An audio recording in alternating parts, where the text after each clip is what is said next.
get your podcasts. Oh, God, Now What is distributed by PRX and underwritten by the Templeton Foundation. And of course, Nyla is also a guest host on 1A. You hear her along with Todd Zwillick hosting the Friday News Roundup, and we always love to have her behind the mic. Nyla, it's great to talk to you. Oh, so great to be here with you, Jen. Thank you. Today's producers were Claire Muffson and Aileen Humphreys. And this program comes to you from WAMU, part of American University in Washington, distributed by NPR. I'm Jen White. Todd is with you tomorrow for the Friday News Roundup. Hope you tune in. Thanks for listening, and we'll talk more soon. This is 1A.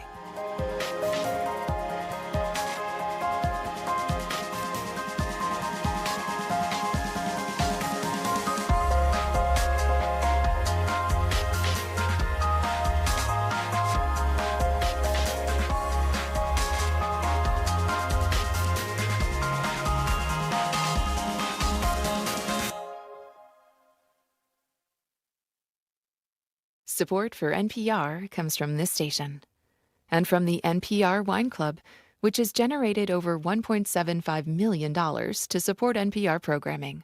Learn more at nprwineclub.org, available to adults 21 or older.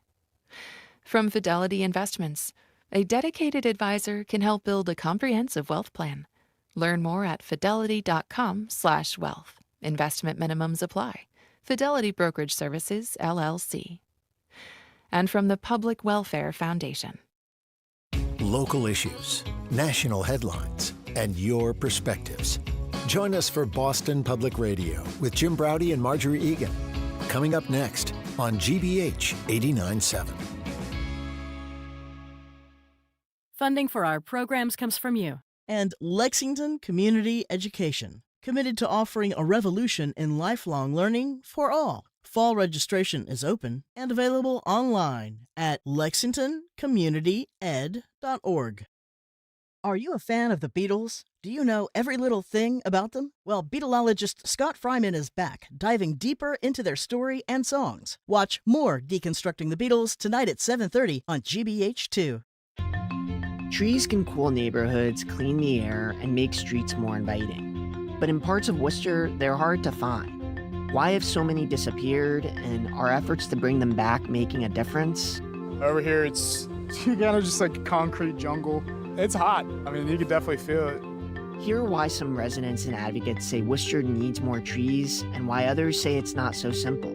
I'm Sam Turkin. You can find the rest of that story online at gbhnews.org.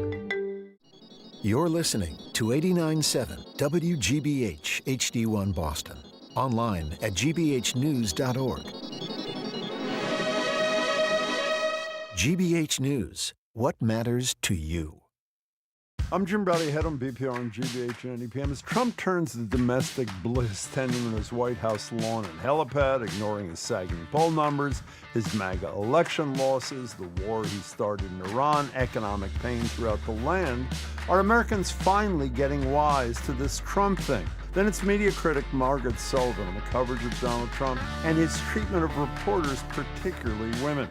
Plus Andrea Cabral and the latest flock camera pushback. And I'm Juliette Kayyem, in for Margery Egan. In the second hour, it's the writer and producer of Tony, the latest biopic about Anthony Bourdain's time in P-Town. And we'll listen back to Jim and Margery's 2017 conversation with Bourdain himself. And we'll end the show with the beach edition of Am I the A-Hole? Big beach umbrellas, tents, claiming sand at 5 a.m., temporary dwelling units on the beach. Who's the bigger jerk? Call or text next on BPR. Live from NPR News in Washington, I'm Janine Herbst. Iran has dismissed President Trump's threats of unprecedented economic sanctions against it, calling them failed policies, which would further increase anti-American sentiment. NPR's Jane Aref has more. Trump on Wednesday in a social media post said Iran had missed the chance to make a deal and would face unprecedented economic warfare and isolation. A 60-day deadline expired this week without a return to negotiations to end the war on Iran.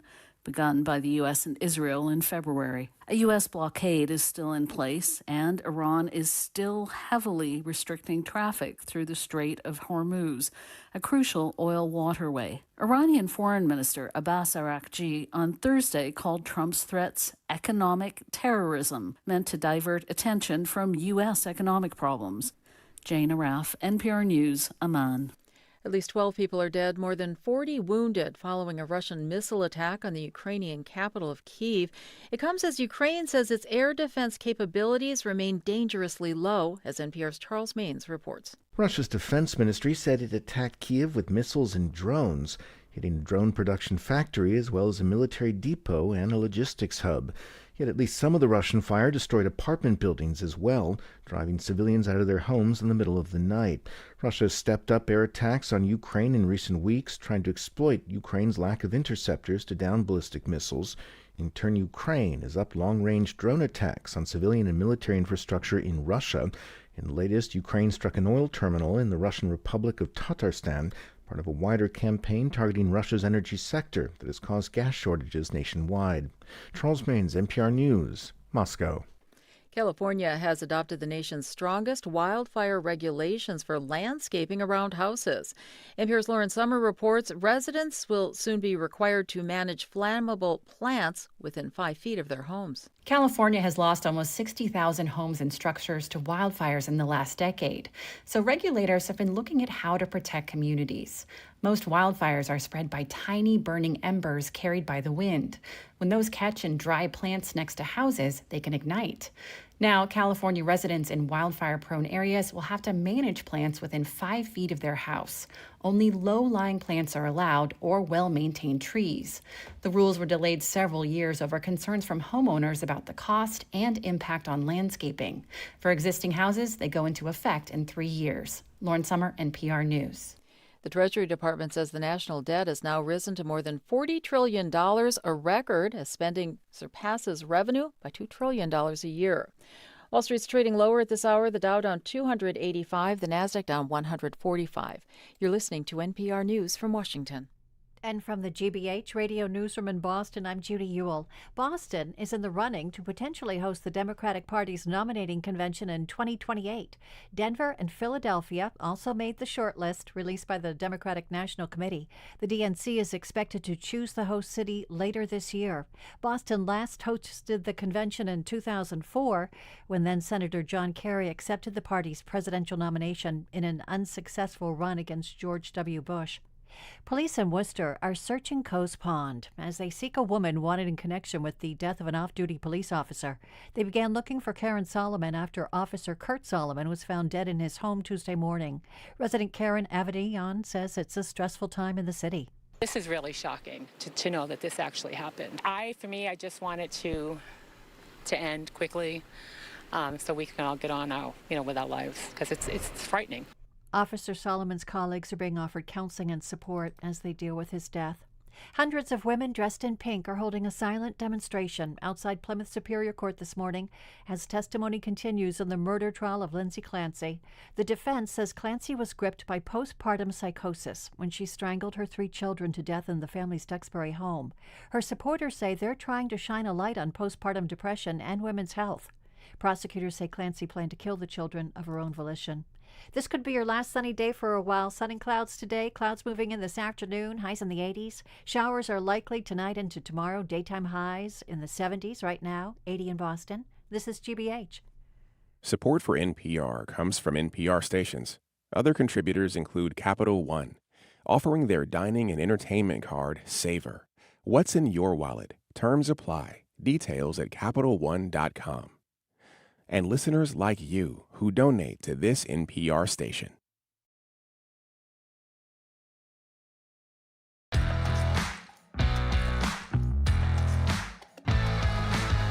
You're listening to BPR and GBH and NEPM. Margery Egan has the day off yet again. I am Jim Browdy. Juliet Kayyem sitting in for Margery. We are streaming at youtube.com/GBH News. Good morning, Juliet. Great to be here again. Have you back. I'll be at the library tomorrow. Shirley Leung will be filling in for Margery. We have Live Music Friday. Plus, Sean Ellis and Stephen Pina spent 50 years in prison between them for crimes they say they did not commit. They're now free men. We'll talk to them. And next week, it's our end of summer BPR break. So a best of kind of thing. Yesterday, I'm sure you saw this, Trump shed his machismo persona and delighted in his role as White House designer and renovator-in-chief. Reporters were treated to an endless tour of his planned helipad, which has been under construction 24/7 on the White House South Lawn. You know, grass has a life like humans have a life. This has all been redone. It's all been topsoiled. In other words, we put topsoil, brand new earth on top. Very lot of good ingredients in that earth for grass. If you're grass, you're very happy. Okay, with Trump's care and attention firmly planted in his backyard, are you as happy as the South Lawn grass? While he talks of a redecorating project, not just the helipad, but the ballroom costing a mere $900 million, there's that thing about an endless war, a faltering economy, and grifting of epic proportions.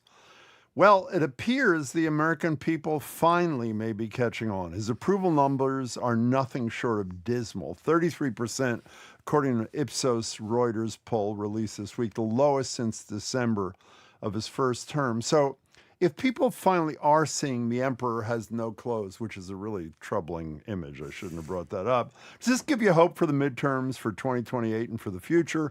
Or are we being Pollyannish to think that if gas prices and interest rates, for example, go back down, that Trump's approval rating won't go back to a comfortable range once again? The number is 877-301-8970. The fall of Donald J. Trump, is it real? Or is it an illusion? Is it real or is it an illusion, Juliette Kayyem? Well, I think it's definitely real if you just look at the polling numbers. 33% is not good, and 33% for now maybe now 2 months, that is below 35%. 35%, listening to pollsters is basically the number. You don't want to get below 35% because, one, it's bad. It shows you've lost a part of your base, but also it means people will push back. We're starting to see that a little bit. We'll talk about that later in the show.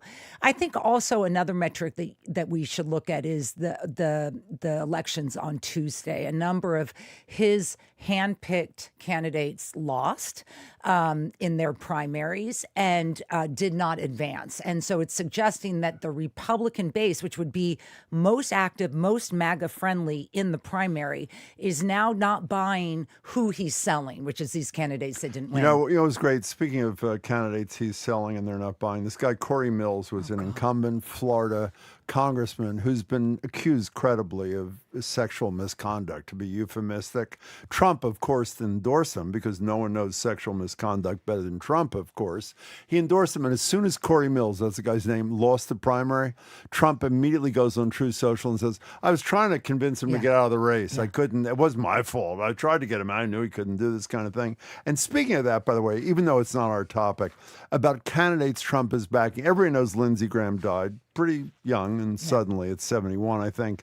His sister takes his place, Darlene Graham, and she's obviously endorsed a minute and a half later because Trump owes this to Lindsey Graham, who abandoned every principle of his life, including his best friend in life, John McCain. Here is Trump's candidate for Senate from South Carolina, sister of Lindsey Graham, answering, or maybe not answering, a question in a debate the other night about foreign policy. Are Taiwan and the South China Sea national security issues for the United States? And if so, why or how? I'm just going to be honest here. I'm not on national security. I'm not that informed on national security, but I do support the military. Oh, well, that's good enough. So that's Trump's candidate there in South Carolina. Can't even wing that one. No. She can't even wing that one. Just sort of. I don't think she just knew what side you're on. Do you have that was? I also think people when I just had my physical and I was like, how'd that go? Good. No, this is gonna. This is gonna relate. But a doctor will give you your numbers. And then I'll relate to my husband, I'm healthy, my cholesterol level is good. And then I'll be asked what it is. I have no idea. Should I say 4 or 150? You just don't know what the metric is. And that's how out of it she is. But I think it shows the kind of candidates that are being endorsed by Trump, who are just being evaluated not by obviously qualifications nor by ethics, but by sycophancy. That's right. all. And we should name Catalina Loaf, Florida transplant, lost in a congressional district supported by Trump. Max Miller, who in Ohio did not get out. He's the one with massive controversy regarding like real violence against his former wife, his former wife, who's is the daughter of a the senator, sitting senator Moreno. Representative Andy Ogles of Tennessee lost his bid for re-election, and then we cannot forget election denier Mike Lindell fell short in his Trump-supported bid to be the Republican nominee for governor in Minnesota. So these are races that wouldn't have happened or would have had different results, I think, even a year ago if there had been a midterm. 33% is low, and it's not low. It's insanely low. And I have to by the way, remind there's nobody. I don't ever remember a president being below 30%. That is rock bottom. That is the hardest of hardcore, either racists or morons, and maybe a couple additional people. He's at rock bottom. The only question is it, you don't think so, is it a one-time, moment-in-time kind of thing? Do people come back to him if he's lucky enough to figure a way out of this war, and maybe in 6 months post the midterms, gas prices go down, grocery prices go down, does another 10% go back to him? I'm never positive about anything when it relates to Trump. I actually think this is the end of Donald Trump. These numbers, just historically, these numbers are really representing are the last time we had numbers like this for a president was first term George Bush. Second term George Bush, so that he wasn't going to have another election after Hurricane Katrina. 2,000 Americans died in what was viewed as a horrible response by the federal government, and Bush was really out of it. What was his line? You're doing a great job. Yeah, you're doing a great job, but also the iconic photograph. To the head of the FEMA. As head of FEMA. And very similar to yesterday's press conference where you have a president showing off grass. There's an iconic photo of George Bush flying over New Orleans, which became this image that Obama would eventually use of just sort of, you're so out to lunch about what is going on in this country that this picture of you just flying over, whether fair or unfair, he probably should not have landed in New Orleans right after Hurricane Katrina, became an image, and his polling dropped incredibly low, and I think was 31% when his second term ended. Let's take some calls. Chuck and Brighton, you are first. We're talking about maybe a turning point in the Trump presidency. Chuck, welcome to the show. Hi.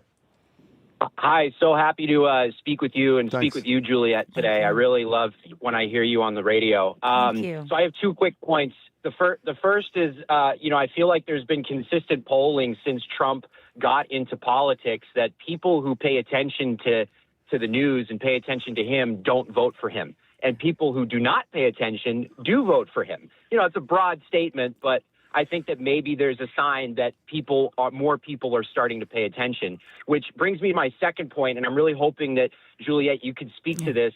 There's so many stories that there are so many stories that the small ones, the quote unquote small ones, are getting buried, and they're huge. Like, I just read the other day that the new president of Colombia is a dual citizen with America and was a Republican donor, and then he gets into office, and the Trump administration is now giving them $1 billion in aid, and nobody's talking about this. Like, this for anybody else would be a catastrophic controversy, scandal, and it's just nobody talks about it, because there's so much to talk about. But thanks for taking my call. Thank you so much. I think, one thing to think about is just the cumulative impact of these issues. But talking about, people who pay attention, one thing that I do pay attention to is immigration, which has interesting numbers right now.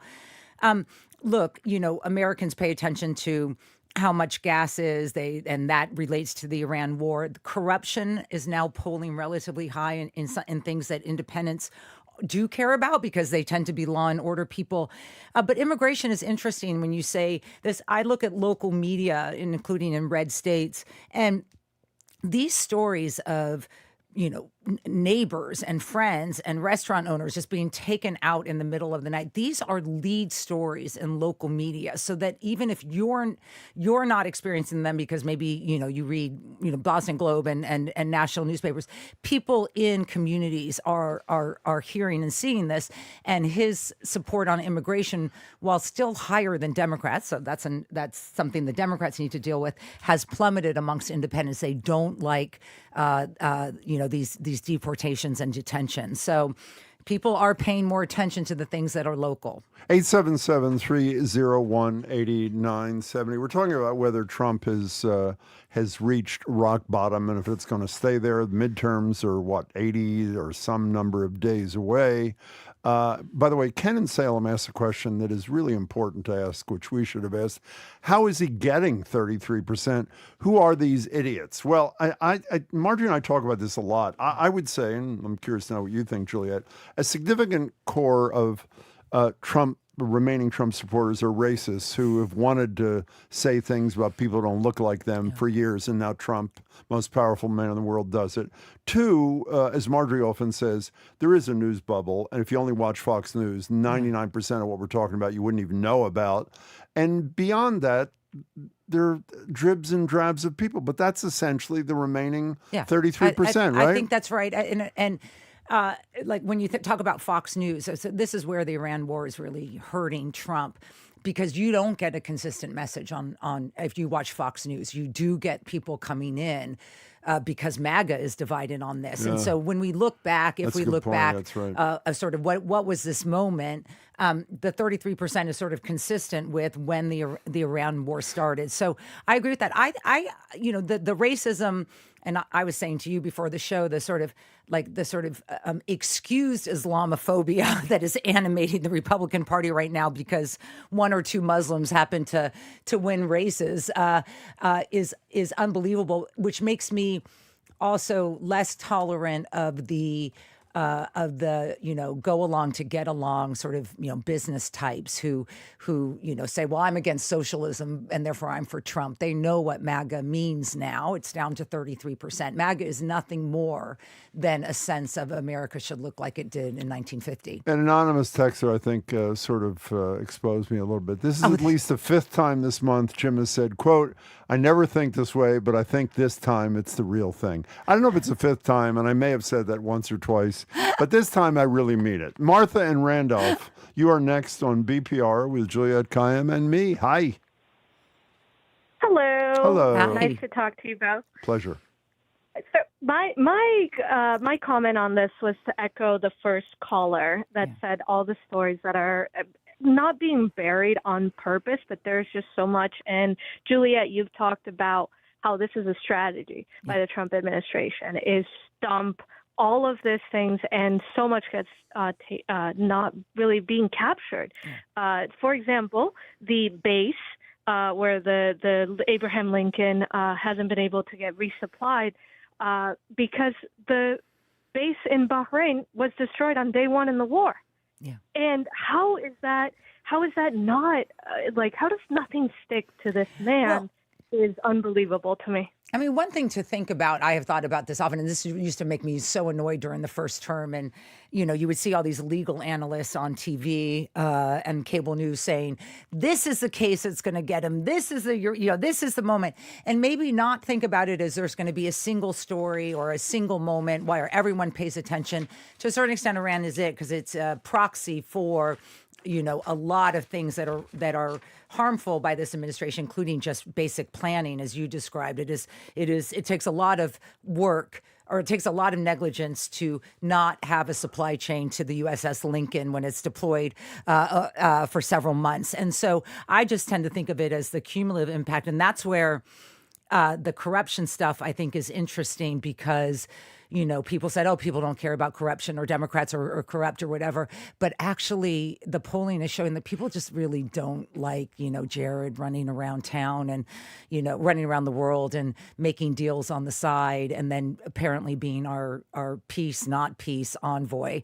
And there are a number of candidates like Ossoff in Georgia who are taking advantage of that. Let me also speak to this, Martha. The guy who orchestrated this whole thing, which allows critical issues like you and Chuck Broach to not get attention, is Steve Bannon and flooding the zone. We have no ability, the best journalists in America have no ability to report as quickly as they misbehave. You got to pick your spots is the bottom line. It's a brilliant strategy, and maybe it's finally coming home to roost, but it's a pretty brilliant strategy. Martha, thank you very much for the call. Thank you, Martha. I also want to comment on your corruption thing. I have bemoaned the fact that Americans don't care about the corruption of Donald Trump. And I would argue the only reason they care about it now, if the economy was good, they don't care how much he's stealing. The fact that he and his family are stealing us blind matters when he's also starving out the American public at the gas pump and the grocery store. So it's that juxtaposition, in my opinion, that causes his personal grifting to really matter. I think that is true. Everyone has their metric to see like whether things are changing or changing again or going to change back. Anonymous texter says, all I know is that it's so much fun to watch all the obnoxious Trump stores go under. This is true that the merch is not being sold. These big stores that if you drive around parts of the country, these big stores, the MAGA stores that sell merch are going under. So our texter has her metric. It's not polling. It's the stores closing. Let's go to Sophia in Westfield. You're on BPR. Welcome to the show. Hi. Hi. Thank you so much. Of course. So my comments about the midterms and our not so great president is that that the midterms are going to show what the people want, and definitely the Democrats are probably going to win some seats in the Senate and the House. And I think some Republicans are not really happy with Trump's doing in our country. And with the USS Lincoln, I think they need to be bring home now, not 250. Well, Sophia, I'm assuming you heard the great line from Trump, because he can never admit that anything on his watch is problematic. When he was first asked about the situation on the Abraham Lincoln, his response, when the question was, have they been out there too long? His response, of course, was they haven't been there long enough. Yeah. Suffering matters not at all. Right, because real soldiers don't complain. Exactly. I mean, real soldiers like those with bone spurs who get out of the draft. Exactly. Right? No, Sophia, before thanks. all of this, I wrote about Hegseth because to me, like, there really is no metric, as Secretary of Defense Hegseth, no metric that you could say he's done a good job. I mean, in other words, the war, of course, and the losing, the running out of ammunition and munitions, but even treating our service members well. The USS Lincoln is a great example. I mean, sailors are jumping off of a Navy ship because they think drowning in the water would be better than what they're experiencing on the USS Lincoln, excuse me. Wow. 877-301-8970. We're talking about a changing tide, at least we think it is, in terms of Donald Trump with the midterms coming up pretty quickly. Let's go to Bob in a car. Hello, Bob in a car. Hi, I wanted to follow up on your comment. Unfortunately, in Trump's two terms, come to realize that 40% of the country is racist, and will sign off on anything. In the first, in 24, it was the price of eggs was the excuse, but really the idea was to get rid of as many black and brown people as possible, ship them out. And another 10% are misogynists and would never vote for women. So, unfortunately, Hillary lost and Kamala lost, but Biden was able to win because he did. The 10% of independent misogynists didn't follow along there that time. But the 40% racists still do. And if prices do go down eventually, that the gas prices, especially for MAGA, and that's what really counts, even more than shipping out. Yeah, but let me just say one thing. Even if they do come down, I'm the one that posited that question, they're not going to come down by November, whatever day the election is. And if this is a real proving ground for the Democrats, can they live up to the promises come January of next year, assuming they at minimum take a majority in the House, who knows about the Senate, and put the kind of pressure on this president and administration they promise? We'll see, Bob. Thanks. Yeah, and as an anonymous texter reminds us, and to Jim's point, the only poll numbers below POTUS are the Democratic Party, not a particular person. And I think Bob raises a good point, which is that whatever, is it racism, is it sexism, whatever the narrative is that got Trump back into the White House, the Democrats have to find a way in which they fill that vacuum that people thought that Trump would be better on these issues. And maybe Trump is filling it themselves, that people just realize, well, if you don't want this, you want an alternative. But we're not here to say the Democrats have an answer, only that whatever was sticking with Trump seems to be unsticking. And maybe some of it, can I go to this, the great clip? Oh, please do. Maybe part of it is that he just doesn't seem very interested in his job. So we have a clip when he's walking on the grass yesterday. But this grass was the highest quality. It was given free of charge by Scott's Miracle Grow. Scott's. And Scott's is a great company. They actually contributed to my campaign. I must be honest. You'll figure that one out. So Scott's, I want to thank Scott's Miracle Grow. It's great. Yeah. It's really great. I mean, it is. And it will be, I am very curious. We should look on Miracle Grow's website or whatever to see how their stock is doing. Because I mean, there's a whole bevy of people online who are targeting these companies that They're are capitulating. His, right. And in fact, we had a conversation yesterday about Costco. We didn't get a chance to raise this, but a number of readers or texters did. That part of the Costco brand is that they were one of the few companies to recommit to DEI when Donald Trump came in. So that's it. Wait. Scott's Miracle Grow. Is it up or down? It's slightly up. Yeah. Slightly up. Okay, we're out of time. Their stock is slightly up. That was pretty impressive. By high. Well, I mean, it's no, up don't take my stock advice. I didn't just say that. I mean, we're out of time. Thanks for your calls and texts. Do not take stock advice from me. Coming up after this quick break, the great Margaret Sullivan, media, culture, and politics columnist at The Guardian, joins us to discuss all the ways the media is and isn't covering Trump's reign. He's Jim Braude. I am not Margery Egan, but Juliette Kayyem in for Margery. You're listening to BPR on GBH and NEPM and streaming at youtube.com GBH News.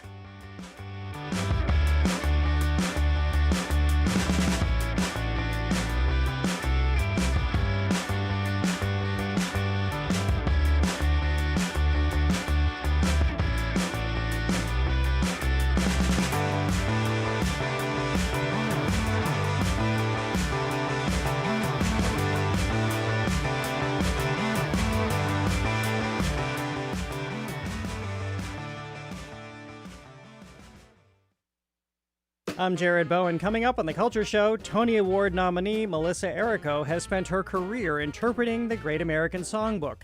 Now she's turning to one of its most distinctive voices, Barbra Streisand. She joins us ahead of the Streisand Effect in Provincetown, where she'll perform with pianist Billy Stritch. Errico also has a new album that takes a fresh spin through standards, finding wit, ambiguity, and unexpected corners in familiar songs. That and more on The Culture Show today at 2 on GBH 89.7. Our programs are made possible thanks to you. And the Cape Playhouse in Dennis Village, now playing Tina Fey's Broadway comedy hit, Mean Girls, rooting for the new girl in high school in this warm and snarky musical. Tickets for Mean Girls at capeplayhouse.com. And the Cambridge Homes, a nonprofit independent and assisted living community in Cambridge, offering residents supportive services as well as cultural, educational, and social programs. thecambridgehomes.org/tradition.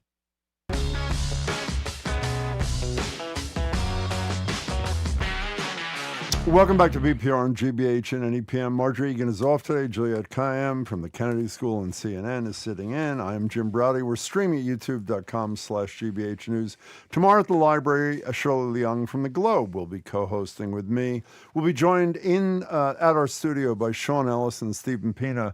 Sean and Stephen served 50 years in prison between them for crimes they said they never committed. They're free men now. We'll talk about that. Our next guest, Substack, is one of the most cited publications on this show and others. American Crisis explores the relationship between journalism and a faltering American small d democracy. It's written by Margaret Sullivan, former media columnist for The Washington Post, former public editor of The Times, a job title that no longer exists. She's now at The Guardian, where she writes a column on media, politics, and culture. Her essential read, I hate that expression, Substack is American Crisis, available at margaretsullivan.substack.com. And as I learned a week or so ago, she just happens to be the sister of one of the best public servants ever to come out of Cambridge, David Sullivan. Hello, Margaret, and I can't believe you two are siblings. Yes, hello. Thank you for having me again. It's always a pleasure. And yes, that is my eldest brother, and actually my brother David, who is a wonderful person and lives in Cambridge, was the person who helped me decide to be a journalist. Oh, because he asked me when he was home from college one day, and he was at MIT, and I was in Buffalo, and he said, what do you think you'd like to do? And I explained to him what I thought I wanted to do, and he said, just like in The Graduate with the word plastics, he said, journalism. And he has been a wonderful mentor and guide for me ever since. Well, he was a bit of a mentor for me too when I made a mistake and ran for city council. But he's an incredible soul. It's great to talk to you, Margaret. He is. You also ended up in journalism. Hi, Yeah. nice to hear you. I'm a huge fan as well. This is Juliette Kayyem, and we're going to talk about a bunch about some media stories. And we want to talk about the Natalie Harp issue for listeners. Traveling with Natalie. Yes, exactly. This sort of hit the front pages when John Ossoff in a piece just mentions traveling with Natalie, doesn't even mention her last name. Who is she, and more importantly, how do you think the press is covering this in terms of just the weirdness? I mean, that's just the whatever it is. Mm-hmm. It is a weird story. So Natalie Harp is aide to President Trump, and she is somewhat jokingly referred to at times as his human printer, because apparently she follows him around and prints out hard copy of things that she thinks he should see. She's a young woman. She is very devoted and very loyal in a way that President Trump, obviously we know, values that kind of thing. And so, she tries to be inseparable with him, essentially, and has, written him, all these notes about how devoted she is and all that sort of thing. So it's I think it's a weird relationship. And as far as how the press has been covering it, it's been a little, I think everyone's a little bit titillated by this whole thing. But I think that the coverage has been fair. I mean, she is a public employee. She makes, I think, $150,000 a year, taxpayer money. And I think it's completely legitimate to tell people who she is.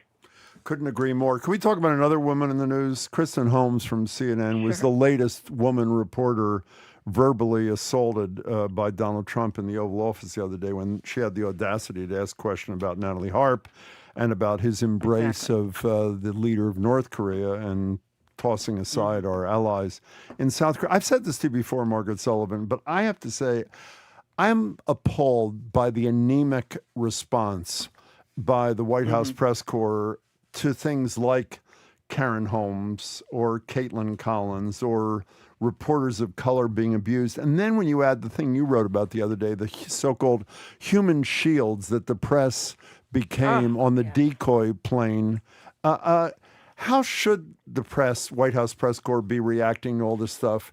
And why aren't they more forceful in their response to Trump? Well, I think they need to get a spine. They tend to just sort of say, they have a mindset, and I'm talking about the White House press corps particularly, the people you'll see in the briefing room.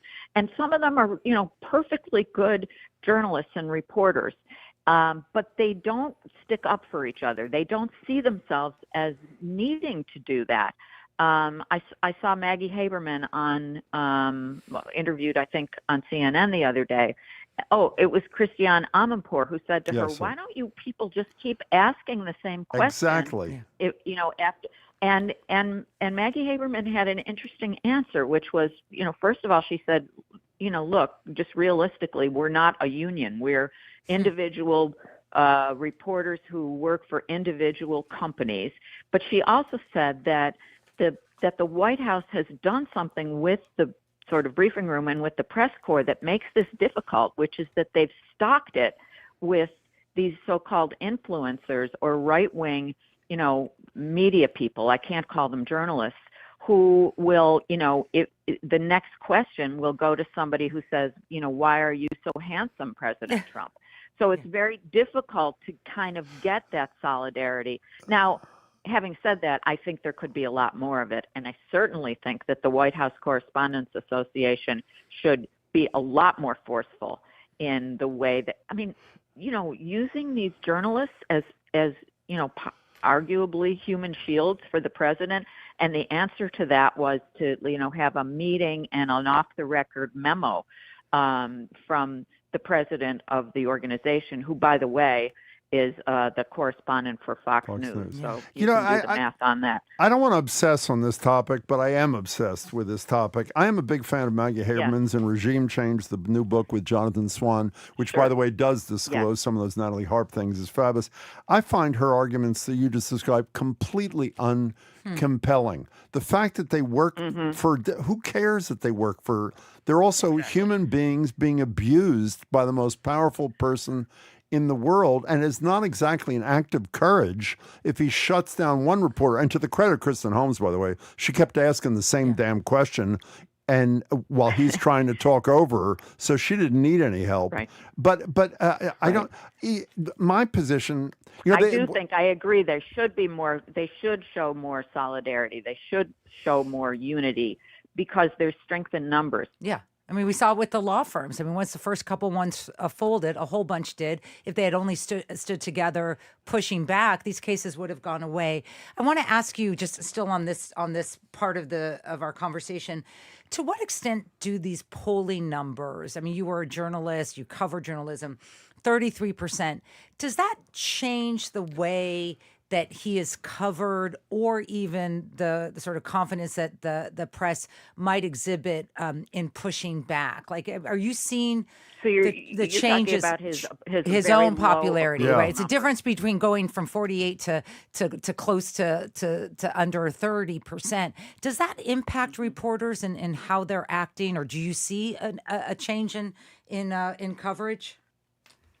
Well, I haven't seen a change in coverage, but I do think that for one thing, we have to look askance at polls always. Yeah, no, I know. We know that they're flawed, and we know this from looking at what has been polled on, for example, the Michigan Senate race, or many things like that. So you have to take it with a huge block of salt. But Trump's approval is very low. That is interesting. I think that the way it will matter is less in the way the press treats him right now, and more potentially if the midterms go a way that the Democrats would like them to go. If the Democrats suddenly get control of the House of Representatives, and who knows, even the Senate, we're looking at a very, very different sort of political landscape. So I think that, we're in mid-August. It's only a few weeks out. I think that's what could really change the flow.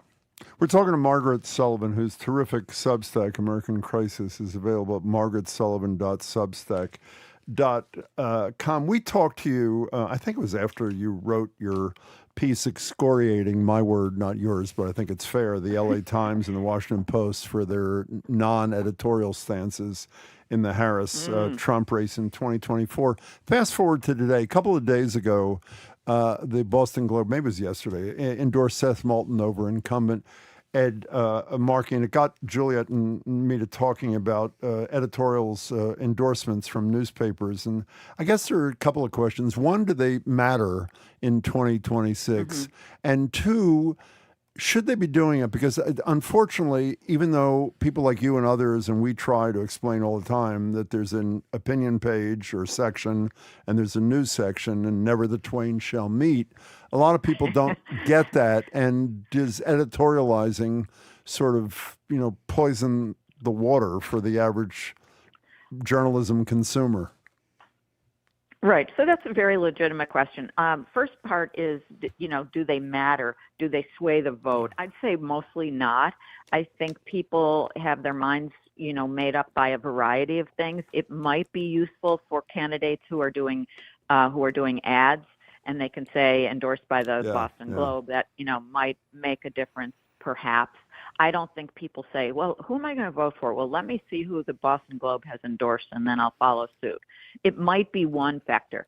On the very interesting question of whether endorsement editorials ought to be a thing of the past, you can make that argument. You really can, because of exactly what you said, that as much as we try to say it, people say, oh, well, look, the Boston Globe, is against Markey. Yeah. And they don't really make the differentiation between news coverage and opinion coverage. However, I was the top editor of the Buffalo News in my hometown of Buffalo, and I was on the editorial board, and we made endorsements. And I thought it was useful for the public because we on the editorial board, flawed individuals obviously, were able to sit down with people, examine their records, do things that the general public cannot do and doesn't have the time to do. And then we could put our opinion out there, and you could take it or leave it, but at least it was some information, particularly on local races. I mean, I think on national races and the presidency, they make much, much less difference. Nevertheless, Jeff Bezos was way out of line when he pulled that editorial at the last minute. And he was indeed. And we know that hundreds of thousands of Post subscribers said, we're out of here. Yeah, I mean, the Globe, the same day, our team here tells us it is a challenge for newspapers on the very same day that they endorsed Moulton for his honesty, his aggressiveness, all sorts of stuff, his new generation persona. They also had a headline, we read the emails and the facts don't support Moulton's messy, Markey, Epstein allegations. Moulton had been.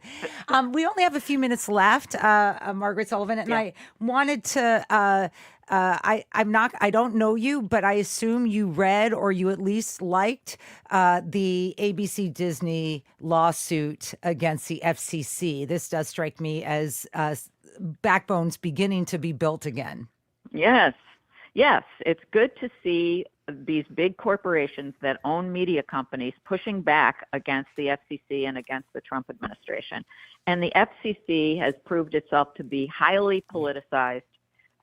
Their chairman, Brendan Carr, has essentially said, "Hey, I'm here to do the Trump administration's bidding. I'm all for it." And I think it's super important that media companies say, no, you cannot, and we won't be pushed around, and do it in court where, that's the one place in which the Trump administration has been held somewhat accountable, is in the courts. So it seems to be important, and I think it is good that they're doing that. Do you have any idea, by the way, I probably shouldn't have to ask you this, but I figure you can do me a favor. Can you get me one of those gold lapel pins with the profile of Donald Trump that the chair of the FCC wears? That nice? It's really... I think if people saw you wearing that, they might know that it was being worn with a little bit of irony. Possibly. If you ever, there's never been an FCC leader who even approaches the sycophancy of Brendan Carr, is there? Of an allegedly No, certainly not. And the other factor here is that the commissioners now are basically all MAGA types. There is one. It's supposed to be not nonpartisan, but bipartisan. So there are supposed to be representatives of Democrats and Republicans on the commission. And there has been, in recent years, there have been a couple, or recent months, I guess, a couple of vacant positions. Now the one Democrat's term is expiring. And, even just to have a voice of dissent, I think is really important. But no, absolutely, this is a very unusual FCC. Hey, before you go away, so if older brother David had not convinced you journalism was the ticket, what would you have been, Margaret Sullivan? Right. Well, I think, the family business seems to be law. And I will say that both of my children are lawyers. And my brother and my father was a lawyer. So I think it's not impossible that I would have ended up in law. But my dad also said the law is drudgery. And one thing about journalism, One thing about journalism is that it's always interesting. Every day is interesting, and no 2 days are the same. So I'm really glad that my brother David had that inspiration and that I chose to follow it. Hey, a lot of people in this country are really glad he did too. Margaret, it's great to talk to you as always. Thanks for your time. Great to talk to too. you. Thank you so much for having me. Oh, It's well, always thank fun. you. Thanks. We have been speaking with Bye. We have been speaking with Margaret Sullivan, former media columnist for the Washington Post, former public editor of the New York Times, a job title that no longer exists. She is now at the Guardian, where she writes a column on media, politics, and culture. And her Substack is American Crisis, available at margaretsullivan.substack.com. Thank you so much. Coming up after this quick break, former Massachusetts Public Safety Secretary and former Sheriff of Suffolk Suffolk County, Andrea Cabral. I'm Juliette Kayyem, in for Margery Egan. He is Jim Browdy. You're listening to BPR on GBH and NEPM and streaming at youtube.com, GBH News.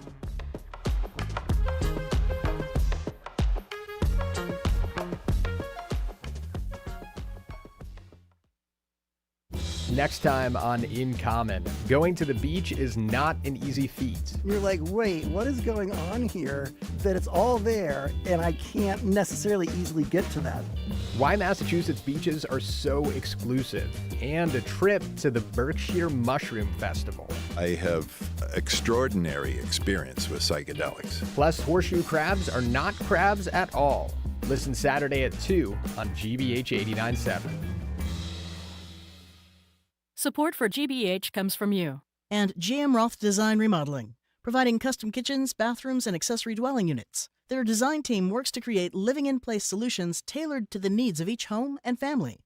More information at gmroth.com. And the Museum of Science. From live science demonstrations to hands-on exhibits, families can explore the wonders of Earth's evolution and the frontiers of space this summer. Learn more at mos.org.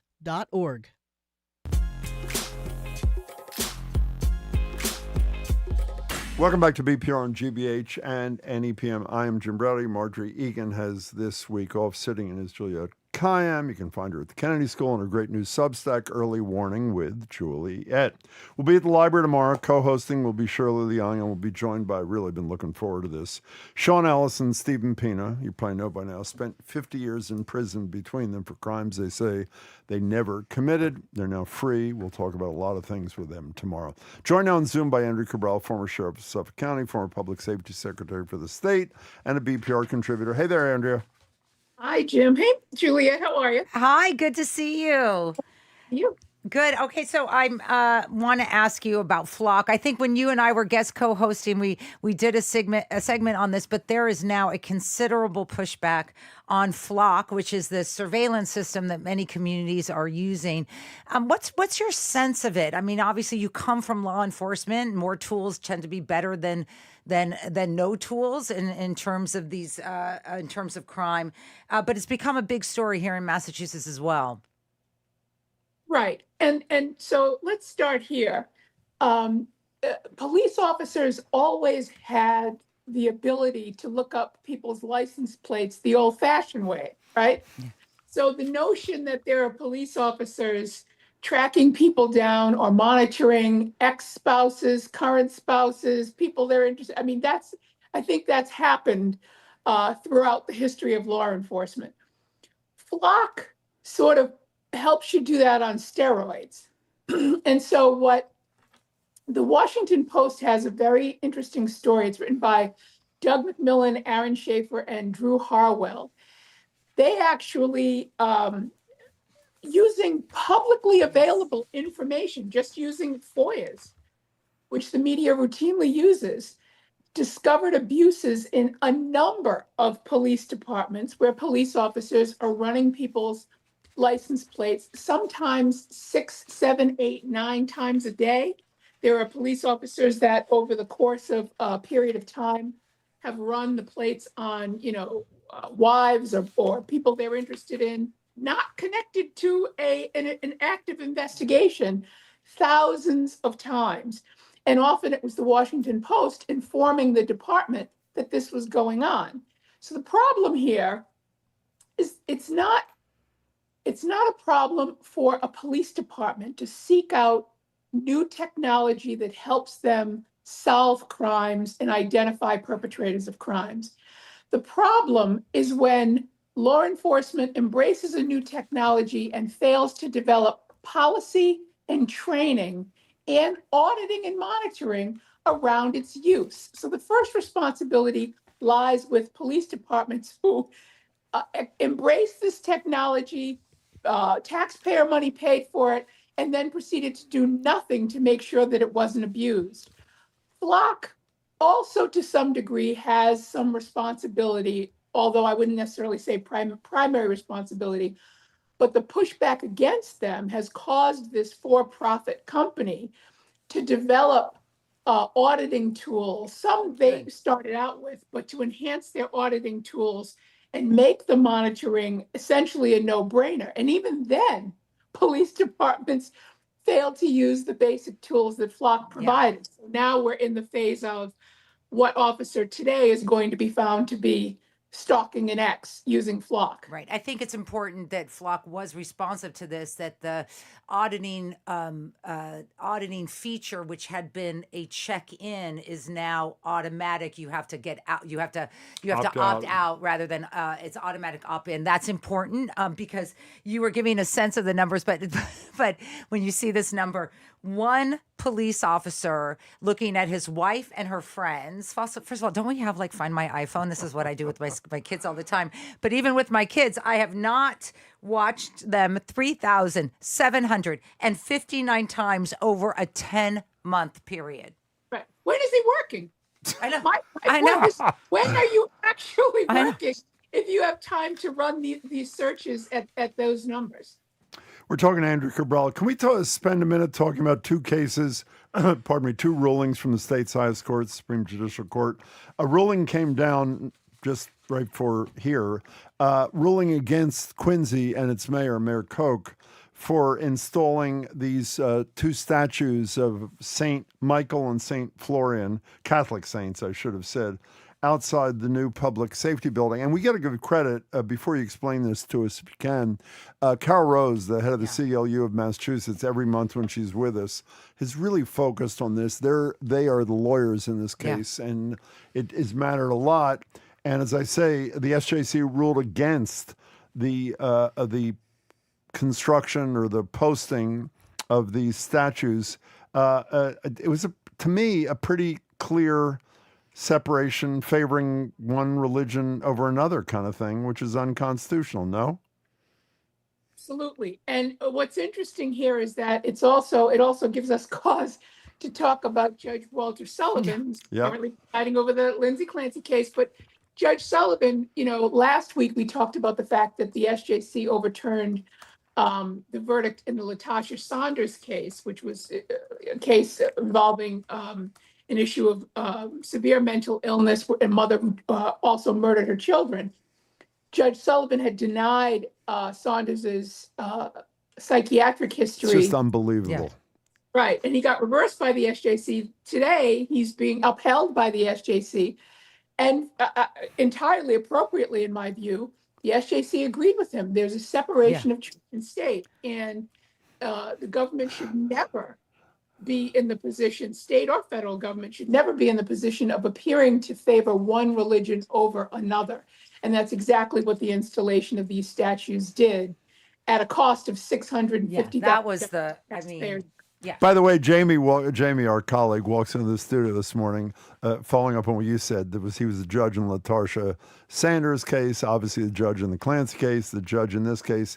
And Jamie says to me and Juliet, he says, "Are there no other judges in Massachusetts?" I mean, it is coincidence, we should say, that he is presiding over all this. One last thing on the SJC front, if we can. There's not much to talk about, except they finally ruled against the Emerald Necklace Conservancy, which was challenging Mayor Wu's plans for White Stadium. The only reason I'm bringing this up is to clarify, this is it. I mean, we had the Emerald Necklace Conservancy in, and whether you agree with them or not, one of the things I admire about them is they're relentless. They really care about this. They were unrelenting, but there's nowhere else to go. This thing is now green lighted, and it's going to happen. Yes? Yes, and the problem for the Conservancy is they did not have the law on their side. Yeah. Certainly, the law that they chose to make central to their case around the protection of parks failed. Essentially, the city of Boston won because 75 years ago, the state legislature designated the White Stadium in that area as a school, an educational area, school-based area.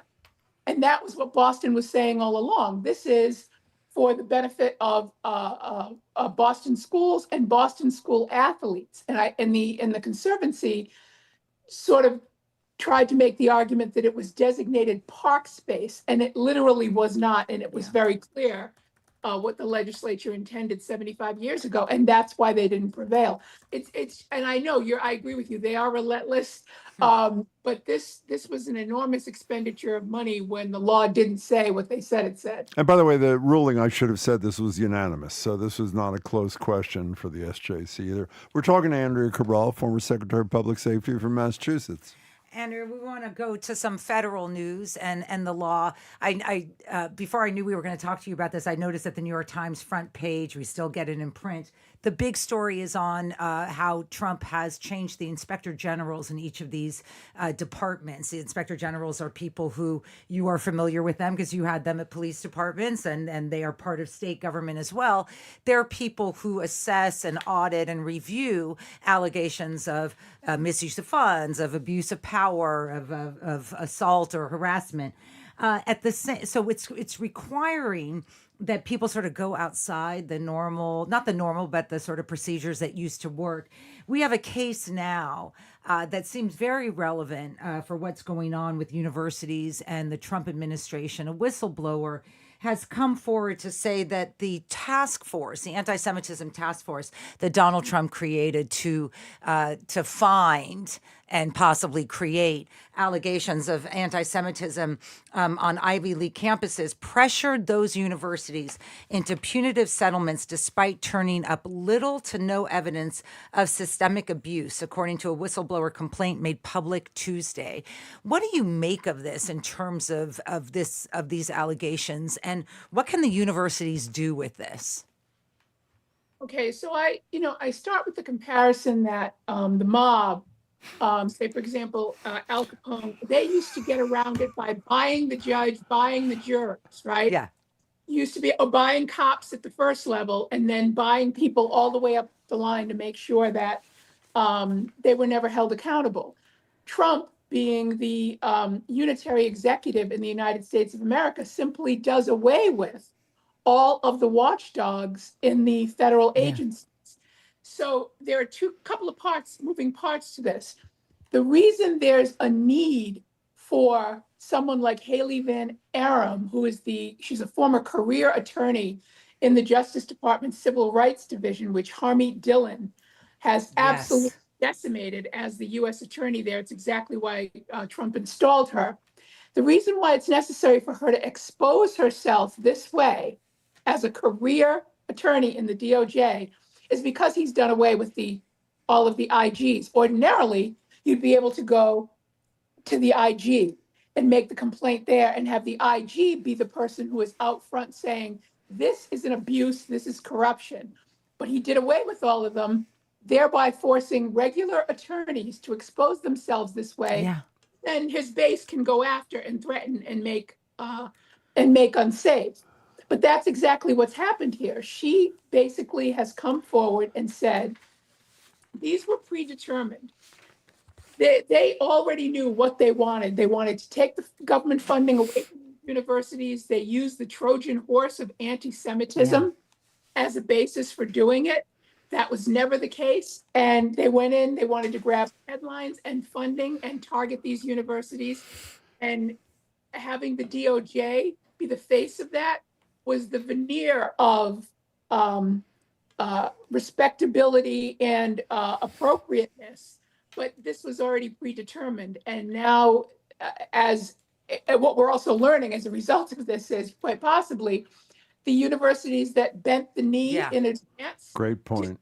And others didn't have to do that. And the universities who said, come and get us were the ones that were in the right. Well, actually, I mean, but analysts of this said one university did come after that paid far too much. Columbia, they apparently did have a bit of a case against Columbia, but in other cases, you're right. But, you know, I'm so glad you're here, because whenever I make the following point to former Judge Gertner, she yells at me, or sort of yells at me on the radio, and I think you probably won't yell at me. There are no consequences for this. The quote from this whistleblower is, you've said, predetermined without regard to the evidence. If this is determined to be accurate, is there no sanction for the lawyers and leaders and quotes in the Justice Department? It's the same thing. When a judge says, a federal judge, you lied to the court in your evidence. Nothing ever happens. No one's held in contempt. There are no sanctions. And my view, I know people are tired of me saying this, there is no disincentive to lying, to predetermining outcomes, unless you pay a price for lying and predetermining outcomes. So let's just take the case that was asked, the anti-Semitism cases Juliet raised. No harm, no foul. It's like whistleblower says what they say, and we just move on? Well, there definitely are sanctions that can be. Could be. Yeah. Will they be? Will they ever be? And well, that's the point. So clearly, if this is true, this could be a defamation case for universities going against the administration. At a minimum, the attorney general should be up for impeachment, but of course you can't do that if you've got a majority of the GOP who refuses to do their job as members of Congress. So that it's not like they're going to back an impeachment. That certainly doesn't mean Democrats ought not to be pushing for it. And then along the rank and file, what is required is for judges to start holding rank and file attorneys in contempt. I think there's some sympathy in the judiciary somehow for an attorney that comes before them basically saying, I was told to do this. Too bad. Yeah. And I mean, and it works. I mean, if you look at the case with Jean Pirro and the going after the guy who they alleged had done vandalism against the David Hearn, against the pool, the reflecting pool. Once the court basically made it clear that this was going to impact their law degrees, their law certification, they backed down faster than anyone can imagine. Well, the other reason that they back down is that judges, with this administration, judges have, and this is unprecedented, have begun to fairly routinely agree to pierce the veil of the grand jury, because going into grand juries on these political prosecutions and committing a level of misconduct that up to this point couldn't even be envisioned. Yeah. We've got to say goodbye to our dear friend, Andrea Cabral, former public safety secretary for Massachusetts and former sheriff of Suffolk County. Thank you so much. Thanks for not yelling at me when I asked the question, too. I really appreciate it. I'm going to tell Judge Gertner you were so nice. Thank you. We'll see you soon. We say goodbye, and I say farewell for now to you listening on NEPM, but make sure to tune in to the fabulous 413 starting at 3 this afternoon. The show does continue with both of us here in Boston. Coming up after this quick break, writer and producer of Tony, the new Anthony Bourdain biopic, Matthew Miller. I'm Juliette Kayyem in for Margery Egan. He's Jim Browdy, and you're listening to BPR on GBH and NEPM and streaming at youtube.com GBH News.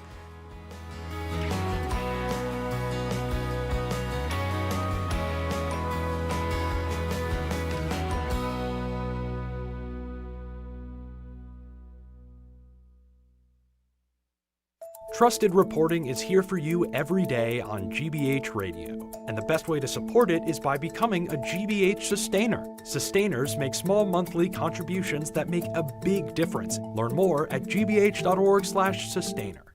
Funding for our programs comes from you. And Newbury Court, serving Concord, Massachusetts for 30 years as a not-for-profit continuing care retirement community dedicated to older adults. More at newburycourt.org. And the Boston Speaker Series, announcing its upcoming season at Symphony Hall for 7 evenings featuring Pete Buttigieg, former UK Prime Minister Boris Johnson, war photographer Lindsay Addario, and former U.S. Ambassador to China Nicholas Burns. bostonspeakers.org. You're listening to 89.7 WGBH HD1 Boston. Online at gbhnews.org. GBH News. What matters to you?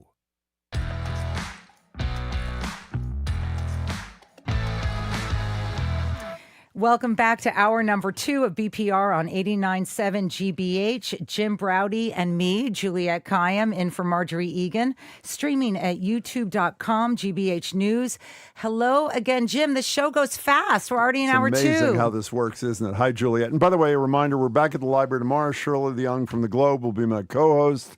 And Stephen Pina and Sean Ellis, who between them have spent 50 years in prison for crimes that they convincingly argue they never committed, will be joining us. The new biopic, Tony, I hate the word biopic, the great new film Tony, now out in theaters, captures a moment in time in the life of Anthony Bourdain, the summer of 75 in Provincetown, where he worked as a dishwasher at the flagship restaurant, paying a debt owed after a drunken night at the bar. In this scene, a young Bourdain, played by Dominic Sessa, tries to tell the other staff he can do more than just wash dishes. You know I can cook, too. Excuse me? It says he's a cook, chef. Yeah, wonderful. I'm not a cook. I'm a writer. I said I could cook. Oh, I'm sorry. I didn't understand that. Shut the up. My dad's like one of the best chefs in New Jersey. Oh, your dad? Why didn't you say so? Whatever. You know what? I'm sorry, brother. You're a cook. Help me plate these. You help me out. I'm behind, please. All right. Dude, Jesus! Hey! I love this scene. This, by chance, is the second Provincetown-based movie in 2 weeks we're talking about on the show. The other one being the fabulous new PBS documentary on the life and legacy of Mary Oliver, the great poet, who lived in Provincetown, by the way, at the exact same time Bourdain was there. In a couple of minutes, we're going to play for you our 2017 interview that Margery and I did with Anthony Bourdain. But first, joining us via Zoom is one of the creators of Tony, writer and producer Matthew Miller. Matthew, congratulations. Great to have you. Thanks for joining us. Thank you so much. Thanks for having me. Pleasure. It's great. It's great to see you. I saw the movie last night in a movie theater, sold out. First of all, I thought you'd want to hear that, but it was just the whole vibe of the movie, maybe because we're in New England, was just fantastic. This moment in 1975. So the first thing I wanted to ask you was that this is not, if you think, oh, they're doing a movie about Anthony Bourdain, this would not be in your top 5, what moments in his life. So what drew you to this summer? It's just 3 months. Yeah, it's just 3 months. I think we loved the idea of telling the story before he became Anthony Bourdain that the world knew. And, one of the things that's really interesting about Bourdain and his life and his legacy, and I think why so many people look up to him and have the relationship with him that they do, is because he found success later in life. Like, he published Kitchen Confidential, I think he was 43 years old. And so, and then took off from there. And so I think that gives people like a lot of hope. But there's so much footage of the real life Anthony Bourdain. He wrote so much about his experiences. And so we just felt like, well, let's go back further. And so when Matt Johnson and I read the first draft by Lou and Todd, it very much focused in on this few months in his life. And we thought, again, because we don't really like those cradle to grave biopics either. They're so hard to pull off. But we thought, this is a movie set in 1975, and we could make this like a character study, like the movies from that era that we love. And so that was very exciting for us to think about. Matthew Miller, you said a minute ago in response to Juliette, this is what drew so many people to Anthony Bourdain. I'm among the drawn to. But when I read in some of the notes you guys put together that your director, who does a brilliant job in this film, Matt Johnson, hadn't read Kitchen Confidential, hadn't seen the television show. So if he hadn't, what the hell drew him to Anthony Bourdain? Well, again, I think he was drawn to this idea of a sort of lost young man and an angry young man. and getting to see him grow into himself. There's a universality to that story that I think Matt related to. I think he understood Anthony's relationship with his mother in a very kind of personal way, and was interested in exploring that. When you make a film, even if it's a film about a legendary character like Anthony Bourdain, the film needs to resonate and be personal for the filmmaker, because you spend years making movies and invest so much time and energy. And so I think we only want to make films that connect in some way to our own life, again, even if they're about this figure. By the way, I should have said in the lead to this that Margie and I and one of our colleagues, Hannah, were lucky enough to see the film with that special night that you did across the country with a bunch of chefs and restaurateurs. And while it's a random sampling, it isn't like I spoke to everybody afterwards. That mattered to me most. Every single one of them at the end of the film was raving about how this perfectly captured the essence of the kitchen in their lives. It was perfect. So it was something that we really loved in those first few chapters of Kitchen Confidential, when Tony when he talks about being in all the kitchens, this idea of like a pirate ship, like there's something Lost Boys about these guys there too, and I mean, they even have knife fights in there in one scene. And so, again, we like characters like that who are still kind of trying and finding themselves and trying to do their best. Yeah. What I when I was opening, this vibe of, Provincetown, the Cape, the beach, 1975, and you have these great references to other cultural phenomenons at the time, movies, the dress, the drugs. How did you, as a producer, it was sort of on you to sort of create, sort of think about, how are we going to get this vibe? What were you trying to capture? And then I'm actually curious about your process. How did you do it so well? Because Provincetown is different now. It still has that rough and tumble parts of it, but it's also very, very different now. Yeah, well, look, we weren't alive in 1975, and so we relied so heavily on our research and our team around us. Jaws was famously shot out on the Cape in Martha's Vineyard. It came out in 1975. It was shot in 1973, and it's such an amazing reference, because that's what we wanted our movie to look like. We wanted all the beachgoers and all the community. And what was so amazing about Jaws is I think there's like 6 Hollywood actors in that movie. Yeah. They cast all locals from the Cape, and that was very important to us too.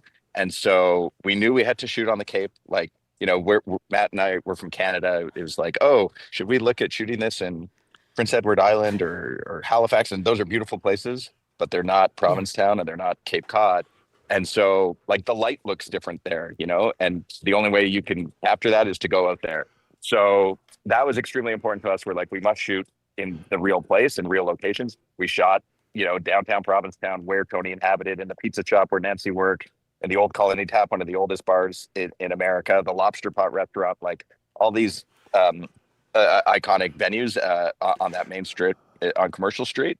And we worked with an amazing team, our costume designer, Chloe Carmen, and our production designer, Ryan Warren Smith, just to get the attention to detail right.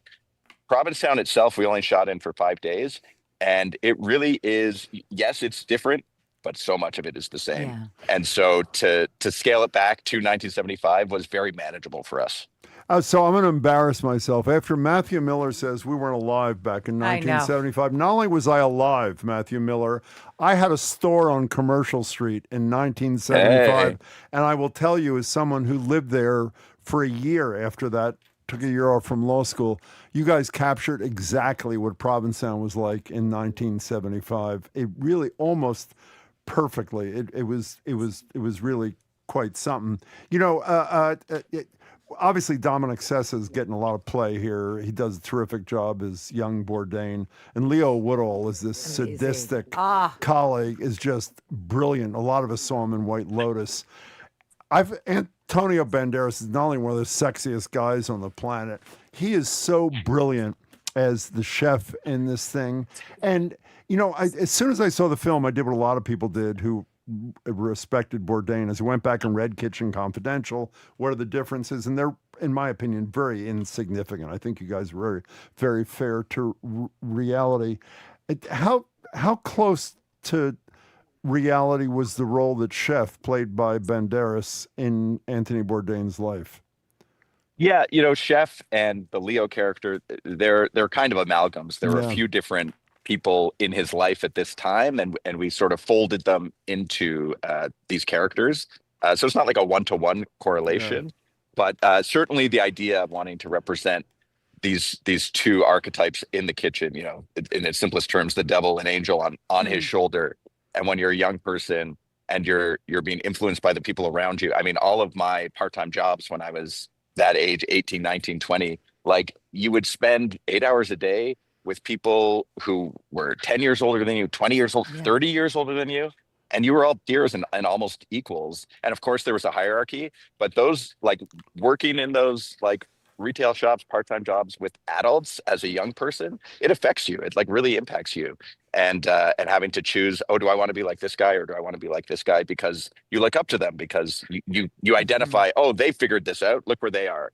And so that was important to us. Antonio is like exactly as you would imagine. He's just one of the loveliest human beings ever. Amazing. And he's unbelievable in the film, and he was so generous and kind. We had been shooting the movie for about 2 weeks before he joined us. And so, it's a movie with a very young cast. They were all bonding, spending lots of time together. And then just having this real presence come in changed the movie in an amazing way, where it's like everybody was like, we better be our best now because Antonio's here, He was great. And Totally great. yeah, we were so lucky to get him. We love Matthew, him. we just have about a minute, and I wanted to, the challenge of doing a moment in time with Anthony Bourdain is how it ends. And one of the features of the film is you're not aware of that. Like, in fact, at the ending, you tell us what happens to him and you don't tell us how it ends. How much of that was part of your thinking, that you wanted his moment, that moment, in terms of how it led his life, but not necessarily how it ended? Well, again, we wanted to tell this very narrow story, but a specific time in his life. But we're aware, everybody, I think almost everybody come to this movie has some knowledge of the guy and probably knows, the tragic way that his life ended. And so, like, my feeling is that it was going to hang over the movie on some level, and we needed to respect that. But we definitely didn't want to lean into it or, like wink to the audience or we just wanted to be incredibly respectful to that. So I think there are a few moments in the movie that allude to a certain darkness that is to come. I don't want to spoil anything, but, so we did try to touch on it, but this is still, again, this is the 19-year-old Tony. He's still figuring it out. And, he doesn't know where he's headed yet. And so there's still an optimism and excitement, I think, but behind his eyes. Matthew Miller, good luck to you and your colleagues with this who really enjoyed the film. It was really terrific. It was great. And to your point, he goes from Tony to Anthony in the last scene. So, I mean, he's still figuring out even who he is. So thank you so much for such a pleasure. Yes. As we all are. Even people born before 1975, I have to pick them up off the ground now. But I was like so 70 in 1975. Matthew, it's great to have you. Take care of yourself. Thank you, guys. so much. Great to chat. Bye-bye. We've been speaking with Matthew Miller, the writer and producer of the new biopic, Tony, a fictionalized account of just one summer in the late chef's life, now in theaters. Thank you, Matthew. Coming up after this quick break, a conversation Margery and Jim had with Anthony Bourdain on BPR back in 2017. I'm Juliette Kayyem, in for Margery Egan. He is Jim Braude. You're listening to BPR on 89.7 GBH and streaming at youtube.com GBH News.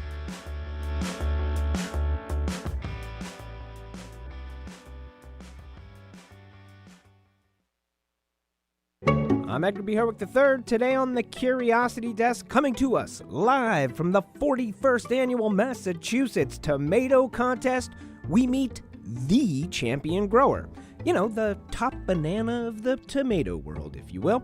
Then come with us on a field trip to Worcester, Massachusetts, to learn how an expert in urban design takes in New England's second largest city. That's the Curiosity Desk, today at 1 on GBH 89.7. Support for our programs comes from you. And Innuendo in Natick, presenting Hunter Douglas Duet Architella PowerView shades for homes and offices. Hunter Douglas PowerView automation, measured and installed by their technicians at Innuendo and Innuendo.com. And Newport Mansions, presenting Revolution Reimagined, a new exhibit at Rosecliff exploring Newport, Rhode Island's role in the American Revolution and how later generations reshaped the city's collective memory. NewportMansions.org.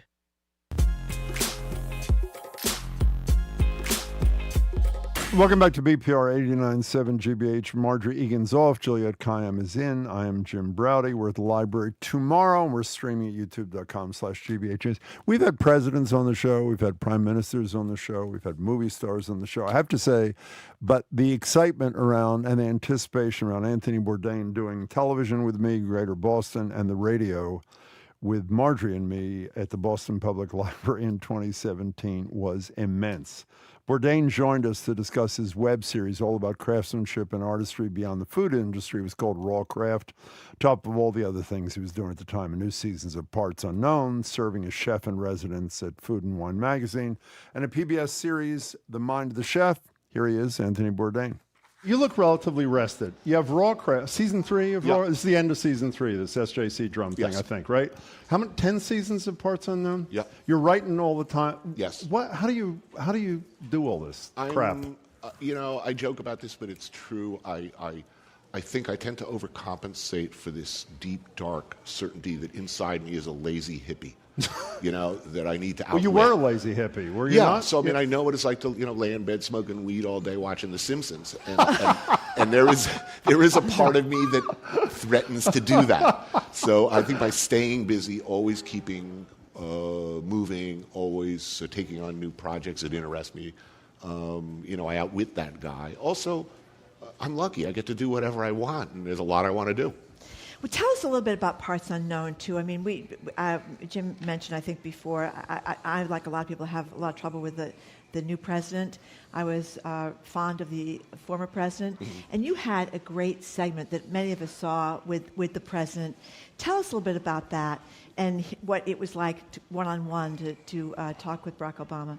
Well, the White House had reached out under conditions of extreme secrecy about a year earlier, expressing just a general interest in doing what we do, which is hang out in local joints and eat and drink and talk about stuff. And eventually, we heard they were going to be in Vietnam as part of the Southeast Asia tour, and that was, of course, perfect for me and my crew. We have a lot of experience there. And so I suggested, and I can tell you the Secret Service were not happy with my choice of restaurant. This tiny family-run, not particularly clean, funky, cheap local restaurant with one means of access and exit in an old section of town. But I will tell you, eating with President Obama on a low plastic stool, this very typical Hanoi dish, I may have never seen a man happier to sit on a plastic stool and drink beer from the bottle than President Obama. He was I believe it was a genuinely joyful experience for him and a relief from the usual banquet stuff he has to endure. I like to think he had fun. I know it was fun for me. It really wasn't until afterwards that I realized, oh my God, I just had dinner with the president. But while it was happening, he's very gracious, graceful. Yeah, you said that in an interview. Elegant, you called him. Elegant, very. He made everyone around him comfortable. Anthony Bourdain, if I recall this, I watched it a couple of times. The people in the restaurant, it was a fairly small joint, were not even staring. Well, were they actors? They're real people, right? No one knew that we were going to shoot with the president. But they recognized him when he came in, right? My camera crew didn't know until hours earlier. Really? The network were informed just days earlier. For Secret Service, for security reasons? Yes. Okay. So it was really, we turned to the room and said, we're about to have a very special guest. Please don't look at the camera. Try to be normal. Did you really do this? Yes. Oh, that's pretty great. And everyone was normal. And in fact, President Obama sort of inspires, he makes you want to be cool. And everybody was. And of course, as soon as the camera shut off, everybody was like, ah. And he hung around and took pictures with everyone and was kind to everyone. We're talking to Anthony Bourdain. Raw Craft is this online fabulous series, and the most recent episode is with SJC Drums, handmade drums out of Southbridge, Massachusetts. I asked you this morning. We were taping something for Greater Boston, whether you suffer from what Margery suffers from, Trump derangement syndrome. Right. I can't remember what you said. You can answer that question, but you told me off air, we didn't have time for it before, you actually met him once at the legendary Studio 54. Is that what you said to me? What was that? Look at the laughter. What was that like? I saw him across the room. Someone offered to introduce us. As I approach, back then he was sort of a local character. You'd read about him in the gossip columns every day. Al Sharpton, Curtis Sliwa, This is the Chuck 80s, right? Is Zito. this the 80s? Yeah. Yeah, okay. And it was past the Studio 54's heyday, but there he is in a ludicrously color-coordinated outfit of, I think, maroon with matching socks and slip-on loafers. And I remember thinking about approaching him. I just started cracking up. I said, dude, this is just not credible hair. Is there no one in your life who loves you and says, boss, you really want to leave the house like that? That's what we're asking now. How are you coping with the Donald Trump era? I'm clinging to sobriety. I wanted to ask you, too, about a great story. I don't know if I read it or I saw it in an interview with you, but how you got from your barely able to pay the rent every month to your way into where you are now. You told this great story about wanting to write a piece about the restaurant business. I think it was called the Free Paper? It was called the New York Press. New York Press, yeah, but it was a free paper. A free paper. Okay, New York Press was a free paper. So tell us that story. Well, I wrote an article hoping that this paper's standards were low enough to print it. I figured I'd get $100 and that I would be a hero to my fry cooks and maybe a few other cooks in the neighborhood. This was my highest aspiration, that a few other people in the business in New York would find it funny and relatable and true. And after a few weeks, I kept getting bumped. They said they were going to print it, and then week after week, I'd go and I'd open the paper, and I'd been bumped for something else. And in a moment of hubris, I sent it to the New Yorker. Wait a minute. I thought your mother told you to send it. Well, of course, my mom says, like any good mom, you should send it to the New Yorker. It's good enough. And, I'm like, yeah, okay, sure.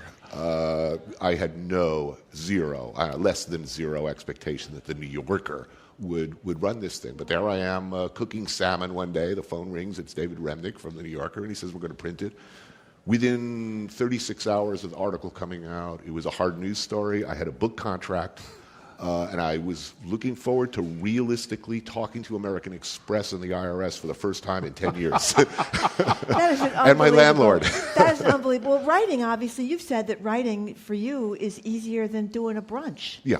Which I find amazing because they're both really hard. Anyone who's lucky enough to make a living telling stories, either sitting down or standing up, I really have a hard time relating to when they whine about writer's block. Do 300 Eggs Benedict, then talk to me. So what do you think you'd be doing if Remnick never called you on the phone, the piece didn't run? Where are you? If I was lucky, I would still be at the same restaurant or a similar restaurant, dunking French fries and making a steak frite in a reasonably profitable restaurant. Not particularly great, working class brasserie. I was no genius or artist. And in fact, when I was that particular restaurant where I was when it all happened, this was like the longest I'd held a job in my career. Mm-hmm. It was one of the rare restaurants I ever worked in that was ever profitable. So it was a good gig by my career, my checkered career standards. If I'm lucky, I would have been doing that. I want to ask you about Kitchen Confidential because you talked about the so-called bro culture, the meathead culture. We're all talking about that now because everybody in America, it seems to be the New York Post, had this great headline the other day, Perv NATO. They would have a picture of Louis C.K. and a million other names underneath it. So there seems to be this epidemic.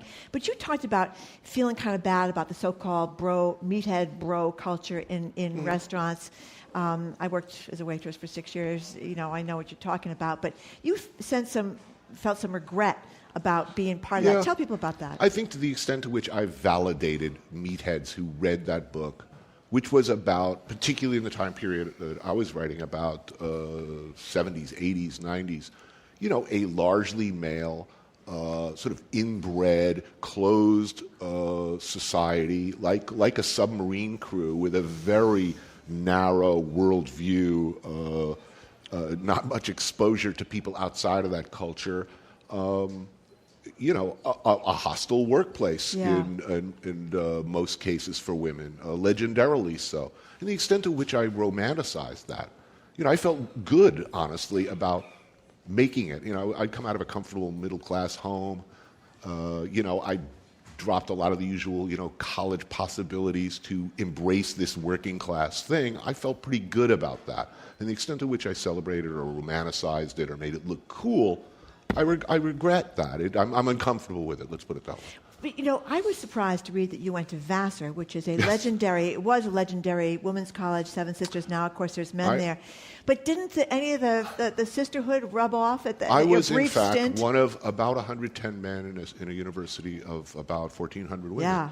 And everything odds. I learned and the way I look at the world, and I like to think what, to a great extent, saved me from going full meathead was, the women who looked after me and showed me about the world and formed a lot of the values, my personal values that I held on to over the years. Or I like to think so. I didn't learn anything in college per se, but I learned a lot from my friends and people I knew and who were kind to me in those days. Why'd you pick Vassar? I was in love, and the girl I was in love with got accepted at Vassar, so I chased after her. You're lucky she didn't go to Smith, or you would have been in trouble. So, Anthony Bourdain, when you traveled the world, is that meathead bro culture is omnipresent? I know you've been out of the industry here for a couple of decades, but is it any different in different cultures? I'd say it's much more naked, out in the open, upfront and apologetic in Italy, France. Unapologetic. Oh, yeah. French kitchens, Italian kitchens, forget it. If you just look at the way the Weinstein revelations were treated in Italy compared to the rest of the world, it is shameful beyond, it is vomit-inducing. So, yeah, it's pretty endemic everywhere. I think a lot of the louder, more testosterone, traditionally abusive old school chefs, in almost every case you're looking at an abused child who grew up in an abusive system, was taught and abused by an abusive chef, and then became an abusive chef themselves. I'm not offering that as an excuse, but it is definitely a noticeable pattern. When I've read some of the things you've eaten, sheep testicles. They're good. Raw seal eyeball. I've eaten better things. A cobra. Cobra heart, that's like an oyster, but peppier. Yeah, so when you try to eat the raw seal eyeball, do you just kind of close your eyes and pop it in? And there's a little hard pellet in the center. Look, What's that? What's the hard pellet in the center? There's one in every eyeball, I think. Oh, really? Okay. I didn't know that. It's not that bad. It's like sushi.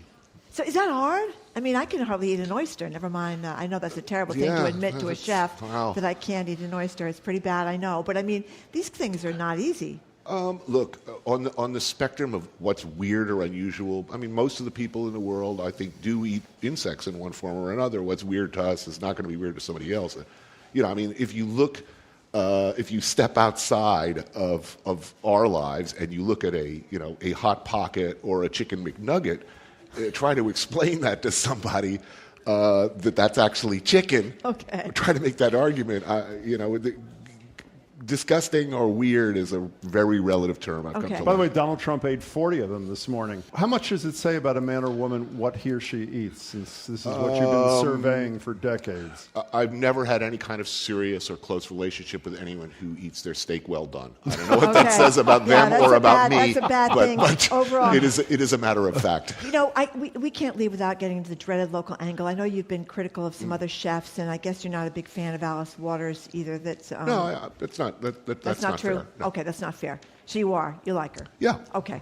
Well, anyway, other chefs, I know you're not necessarily big, but you're a big fan of our local favorite who had her show right here on WGBH in Boston, Julia Child. Of course. So just tell us Changed why. the world. A revolutionary figure. Like Elvis of food. I grew up with that book on top of the refrigerator. That was the reference Bible. Anytime my mom had company over, those flavors, those smells, that explanation that French food was not something to be afraid of, that anyone could do it. She literally changed the world. She is appropriately acknowledged, and as well she should be. So the quality of cooking in the Bourdain household improved dramatically after Julia Child put out her French chef. I think the quality of cooking in America, her effect was tectonic. Yeah. And she made it approachable and desirable and and her love for it, her genuine love for it, I think translated just so brilliantly on screen. And kids in their 20s and 30s now, a lot of them are real foodies. People who never knew who Julia Child was are influenced by her in ways they will never know. Now, we'd love to continue this, but I have to go be hosed down again for the rest of the show, unfortunately, Anthony. We should ask him one question before he leaves. It? Oh, yes. Is it okay to Instagram your beautifully presented dishes at restaurants, or is that obnoxious? I do it. You do it? I do it, but let's be honest with ourselves. You're not sharing when you Instagram pictures of beautiful food in a restaurant. It is an aggressive act. You take a picture of your stack of foie gras with truffle sauce. You don't want to make people feel good about seeing that. You're hoping they're sitting at home on the couch in their underwear eating Cheetos, and when you put it up on IG, you're saying, look what I'm eating, and you're not. Okay, that's a very honest answer. Anthony, thanks so much for spending some time with us. Good luck with the series. Thank you very much. Amazing. That was great. It was, both of us were re-listening to this. It's Juliette Kayyem and Jim Braude, and just smiling throughout the whole thing. That was their conversation, Jim and Margery's conversation with Anthony Bourdain from 2017, taped live at the Boston Public Library. Coming up after this quick break, and Am I the A-hole? I say that slowly for a reason. For the season. What is up with the people basically building accessory dwelling units and taking up so much space right next to you? Are they being jerks, or are you just being needy at a public beach? I'm Juliette Kayyem, in for Margery Egan. He's Jim Braude. We really welcome your insights and thoughts, and maybe even your hacks regarding beach behavior and beach politics.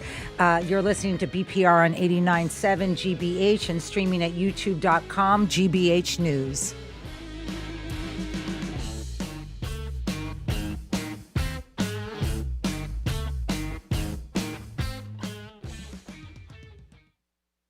Learn something new. I want to start with how crowds of people can act like fluids. Yes. What? I mean, this is physics, so I love it. Make a connection. I have no idea who they voted for. I don't care. This tailgate in particular, everybody's welcome.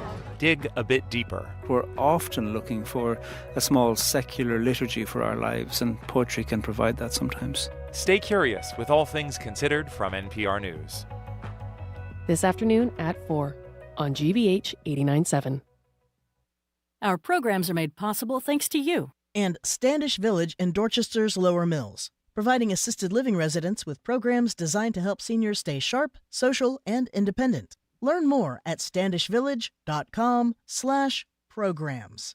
And Harvard Business School Baker Library, featuring an exhibit on Muriel Siebert, the first woman to buy a seat on the New York Stock Exchange, open to the public. Details at library.hbs.edu.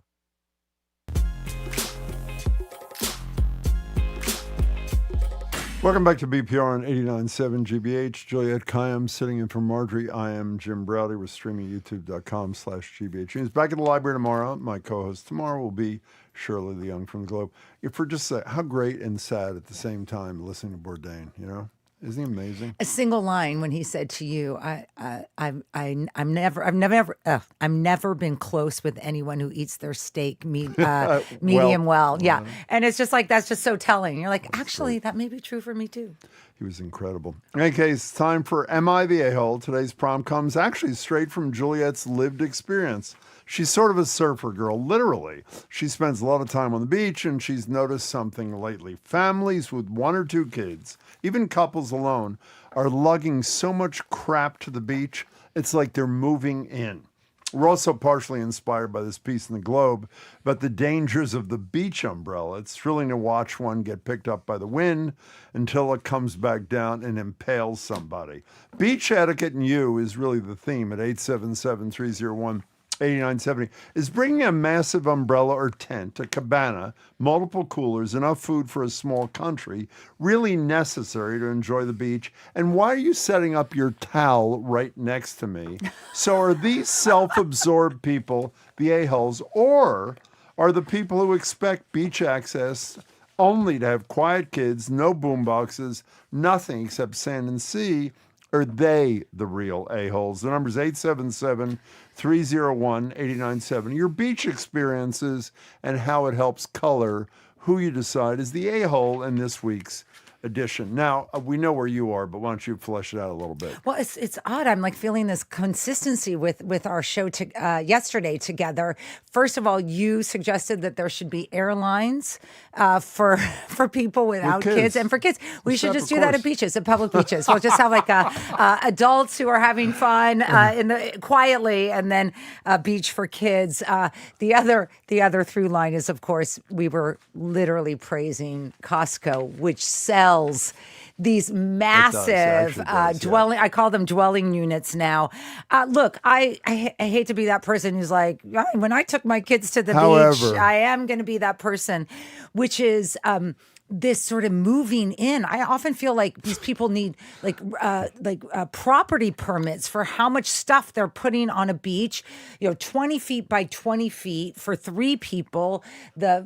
The drinks and the food, even though there's like a 7-Eleven across the street. And I get, saving money and spending a long day there without having to get up. But I guess I would say the footprint that these people put on a beach, it's just now getting just overwhelming. That you look at these beaches now, which I'm at a beach a lot, and public beaches, you look at these beaches and they look like tent cities because everyone's in the tents. Also, like, wear a hat. Like, the sun is like actually really good for you. So what do you care? Anyway, they get a smaller tent then, but you could also wear a hat. Okay, so the number to call or text. I have opinions. 877-301-8097.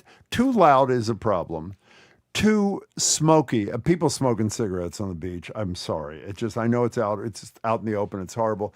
But the thing that really puts me over the edge is you'll have a beach which is, let's say, only 50% full at a particular time, and people set up so that their crap is touching yours. What is wrong with these people? It is so intrusive and horrible. I just don't, and I sort of think there's a sadism built into it. You consciously decide that by encroaching on somebody else's space, no, you're going to cause them pain, and you get off on that thing because there's no other justification for it. Having said that, some may say that people like me and Juliet, we're the a-holes. It's a beach. Get over it. Yeah. Let people have fun. We have someone on YouTube saying, what are these? They're not happy with us. Like, beaches are supposed to be chaotic and noisy and fun. And what's our problem? I'm not asking for like a library. The thing that is just overwhelming to me now is just the amount of stuff that people need for 5 or 6 hours. I mean, they're like preppers at the beach. Like, it is ridiculous. Yeah, but can I tell you something?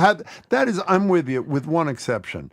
Part of the motivation for people like you, and I'm with you on this, is when you bring like a hard-boiled egg to the beach, and the people next to you have packed something that is like a fabulous meal, how jealous and horrible do you feel directed? I mean, that's part of what the problem is I want to be them, and since I'm not them, you sort of feel resentment. I do anyway. No? You feel resentment like if they have a whole spread, of course I see. Like do. Yes, but do they need a 20 by 20 foot No, Costco tent? The tents is the thing that's just like, because it does, like, it's just the experience of being sort of with the air and the water and the waves and whatever. You feel like you're inside. Beach, anyway. Okay, 877-301-8970. I think we're both going overboard, but maybe not. There are probably people who feel the same way, and there are a lot of people who feel that you should be more sort of laissez-faire in your approach to this. Let's start in Marblehead with Jim. Jim, welcome to the show. Hi. Thank you. So I think that the number of people on the sand pales in comparison to a more significant issue is what appears to be a greatly increased prevalence of gulls and also increased aggressiveness. And this is not hyperbole. If I've had more than one friend report seagulls swooping down and taking sandwiches out of their hands, let alone the idea of being pooped on. So that's my... Jim, but I was neighbor on the beach. I am totally with you on that. And the solution for that is if you have food out, if one has food out, don't leave it unattended, number one. And number two, how do you feel when the people sitting next to you are holding up a French fry, hoping that the seagull, and they're huge, by the way. You don't realize how huge they are until you're sitting on you. Yeah. Holding up a fry. I mean, be respectful of your neighbors, right? Yeah, well, too bad if he was still with us. I'd be interested in Anthony Bourdain view on this. Well, yeah, we got ours. That's the best we can do. Hey, Jim, thank you for your call. Thanks. We appreciate it. Thanks so much. Yeah, no, I mean, another feature of this is some of these things are dangerous. As Jim was saying at the opening, these rogue flyaway umbrellas. If it's big, you better put it in well, because no joke, people are getting hurt badly with these flyaway umbrellas throughout the United States. Well, you know what they have now? They have sort of the professional umbrella people are they awls? Is that what they're called? Yeah, I think like so. Like you do if you're going ice fishing. You know, you drill down into the beach. They got to be at least 18 inches allegedly under the top of the sand for them. I sound like I know I have no idea what I'm talking about. Wear a hat. You're right. Yeah. Margaret in Boxborough. Oh, hey. Margaret. Hey there. Hi. Hi. Hi. Hi. Hi. How are you? Well, pretty good. How are you?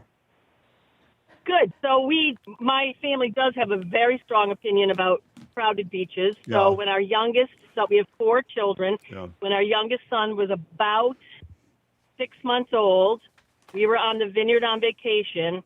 And as usual, you go to the beach and you bring all your stuff, and the kids want to help. And then when you leave the beach, the kids don't want to help. Yep. So my husband said, that's it. I got to figure something out. And he came up with the Wonder Wheeler. Which is? The Reach the Beach, the two-wheeled cart that people Oh, bring to the I beach. see. Yeah, she said you've seen them. They're pulling the cart, like a cart, over to the beach. Not the wagon, the wagon, but the two-wheeled cart. That was 30 years ago. Oh, wow. That. Wow. Wait a second. Did he do anything? Did he monetize that, or is that a family kind of deal? No, that we definitely monetized that. Oh, my God. Wow. Mass produced it. Yes. Amazing. Yes. That is pretty impressive. Wait, so you had an idea and then you created it, and now it's like a phenom many years later, just because you had the same the same reaction as many of us, which is it's really easy to get kids to the beach. It's very hard to get them off. Good point. Yeah. Hey, Margaret, that was great. Thank you. Exactly. Well, that's great. I love, this is news, right? Which is, I did not know this. Anonymous texter says, I'm in Southern California, and they are actually starting to ban these tents. Laguna Beach, which a lot of us know in Southern California, is now umbrellas only. Wow. Yeah. The tents just take so much space. I like that. You ever been to that beach? You're Southern California. Southern California, yeah. You ever been to that beach? Yeah, I know Laguna Beach, and it's just part of it is these are beautiful beaches, and the tents sort of block your view and stuff. I'm back to the basics. Let's go to Suzanne in a car. You're on with Juliette Kayyem and me. Hi.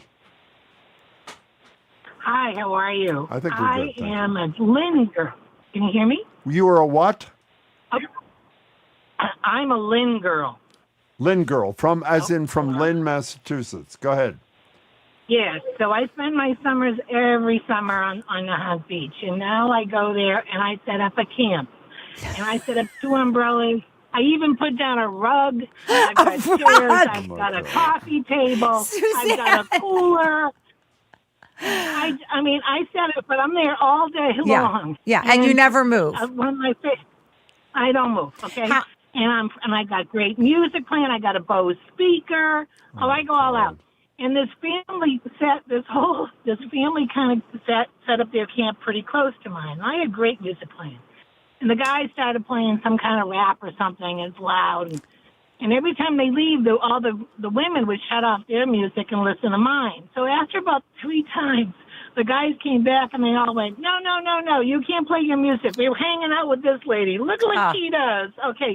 And we all became friends, and it was so, there's ways that you can do it. But Nahant's a great beach. It is. That's a fantastic beach. And I love that you set up camp. Like, I love that I mean, basically you're treating it like I'm going camping, and it's great that you're having fun. But I will say the music thing is different. I mean, the sort of playing music that other people can hear versus letting it just go straight to your ears. Suzanne, is the rug thing, was that real or did you make that up? Oh no, I've got pictures of it. I can prove it. Hey Jim, this is I make ginger gems. I'm the lady that makes the ginger gems. Oh my God! Hey Suzanne, I don't even know what that is, but I'm jealous. Hey, Suzanne, stay on hold for a second. We'll take your number. Suzanne, that was a great call. Thank you very much. Suzanne, thank you. 877-301-8097. Now, you loved her, but if you were next to her, how would you feel about her? I would. I mean, she does sound really cute, and I love that she was like, I set up camp unapologetically. And I think part of this isn't like there can't be any noise or there can't be anything. These are beaches. People understand that they are public beaches. It is just the tents you're taking a larger footprint of sort of the publicness than is necessary. And I think that people should be cognizant of it. In other words, it's not like, oh, we can do whatever we want. Whatever you want is actually impacting other people's experiences. I now sound like I am so invested in this now. Why don't you early warning with Juliet? Why isn't it writing about this threat to America? I think it should be. Now that I know that some of them are dangerous too, but Here's in other words, this is your solution. What? Anonymous text, don't they make umbrella hats? Problem solved. Absolutely. How great are umbrella hats? You ever seen those? You've never seen an umbrella hat? You get a beanie, the beanie fits on your head. Have some pride. And there's an umbrella on top. I don't care how. It is you really guys, appealing. It's very attractive. At some stage. A lot of surfers wear umbrella hats. Can I tell you, Jim and I live close to each other. I still try to, keep it together, as I say at my age, but except for when I go dog walking. And sometimes Jim will honk at me. I am literally in like Crocs and like ribbed sweatpants and like, a dirty t-shirt. Nice. And I'm like, okay, I need to up my game even on the dog walk. Can you help that woman? I know. Okay, let's go to Pam in Medfield. Hey, Pam, hello. Hi there. How are you? Very well. Thank you.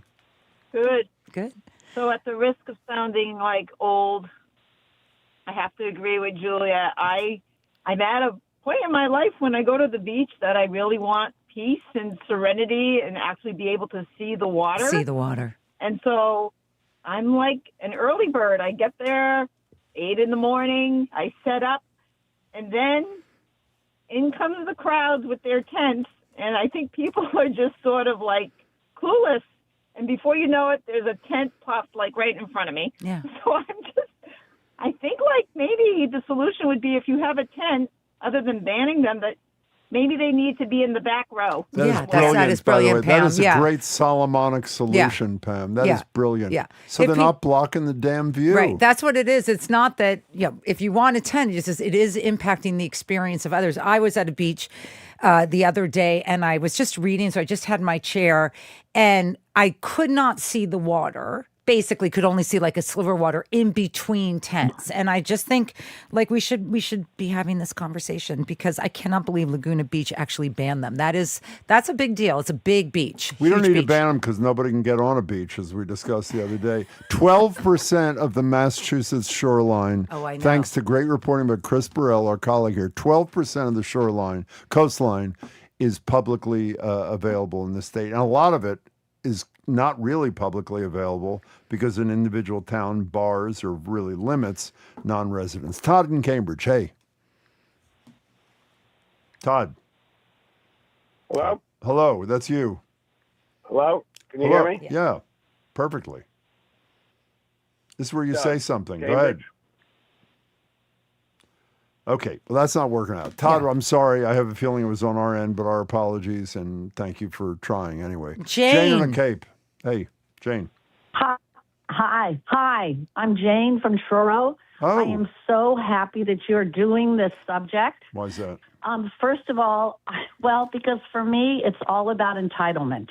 Mm-hmm. It is just crazy to me that people think they can, build a football field for the beach. Thank you. I mean, so what about entitlement? We also talked about the people. I'm on a committee for the town of Truro, and we have all sorts of good signs out there. It's crazy how many people ever seem to read the sign on when you can have your dog on the beach and when you shouldn't have your dog on the beach.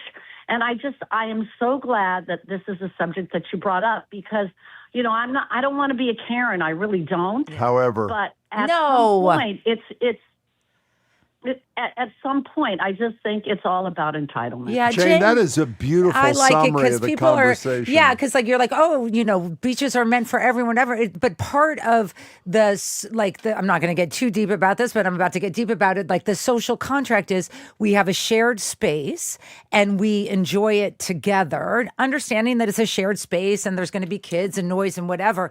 But these tents that are essentially living rooms are sort of ruining the beach experience for so many people. So just urging people to listeners who use the tents to sit in the back or to put them in the back or make sure that, people got there before you're not encumbering their views because they do that. I obviously Before we get have to been a very holding this white in. colleague of ours in a second, which I think probably speak to his view, I want to ignore, Paula is on the phone we don't have time for, and there are a ton of people texting too who have things like melanoma, and they say that's why umbrellas really matter, and obviously that does matter, but an umbrella, Paula and others who've written, is not a tent. I guess we can all agree. So as I say, you are one of the whitest people, you and Margery. This is true, Jim. Ever. So how do you approach this topic? I approach this topic by avoiding the beach at all Do costs. you? No, No. I got to be careful in the sun. In all honesty, I like the whiteness, the pasty Irish skin.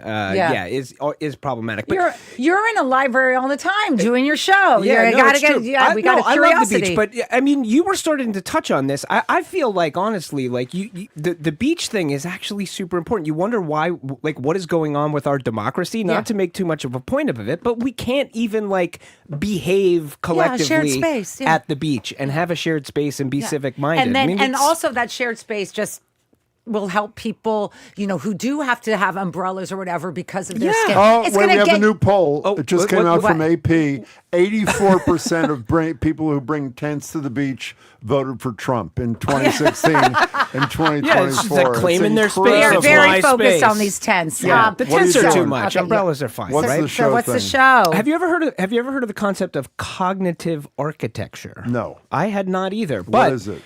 So the idea, I guess, the general idea of cognitive architecture is that, like, as humans, there's baseline, some sort of shapes and ways that our body are going to respond to certain layouts and shapes, and we ought to be building our cities and building our spaces in a way that's going to work for us as people. Your producer and mine, Hannah Loss, did a walk around Worcester with an architect, and she's got a great report all about how it works and what it is. Thank you so much. I'm looking forward to that. Yeah. Everyone should keep listening. Thank you for listening to another edition of BPR on 89.7 GBH. Keep up with us 24/7 by way of our podcast, or check out our TikTok page at Boston Public Radio. Tune in tomorrow. I am saying goodbye. Jim and Shirley Lung will be at the BPL. Are you going to the beach? I mean, yes, I am. They'll speak with my tent.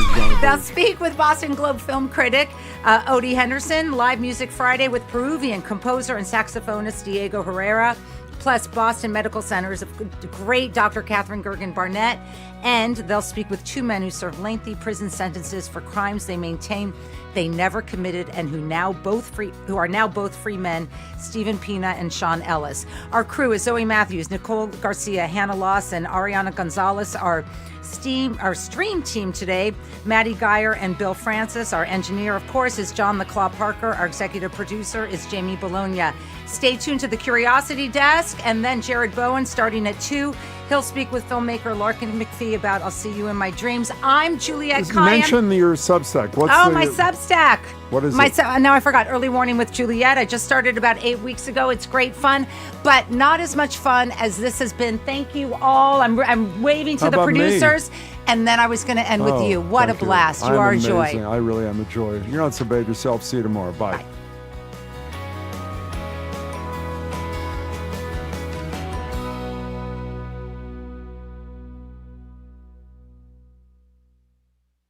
From the stories of centuries past to discoveries that will define our future, How Did We Get Here's how-tos and more.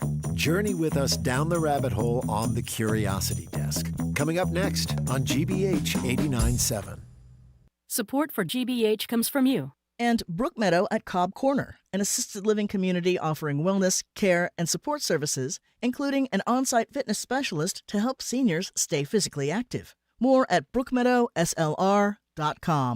And the David M. Rubenstein Americana Collection in support of the JFK Library's exhibit Declaring the Revolution, America's Printed Path to Independence, featuring historic documents that inspired the Declaration of Independence. jfklibrary.org. You're listening to 89.7 WGBH HD1 Boston. Online at gbhnews.org.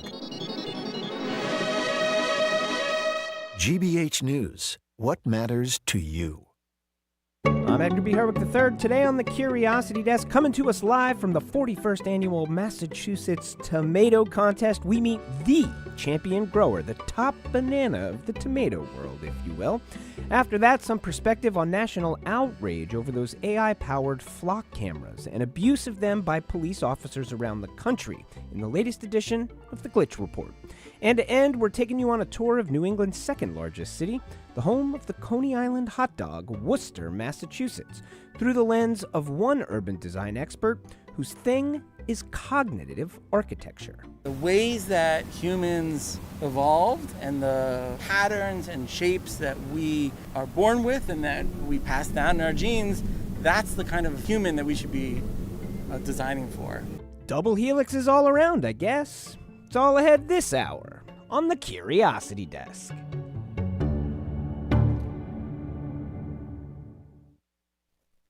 Live from NPR News in Washington, I'm Lakshmi Singh.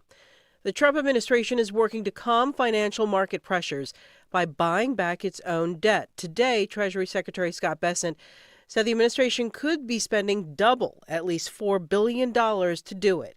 He spoke to White House reporters about the $40 trillion in U.S. government debt, instability in the bond market, and the more than 2% rise today in global oil prices as the U.S. pursues economic warfare against Iran. We've got a spike in oil prices today that I don't really understand. You know, our announcement is for economic action, and I think that the economic action will mean that oil prices will come down sooner.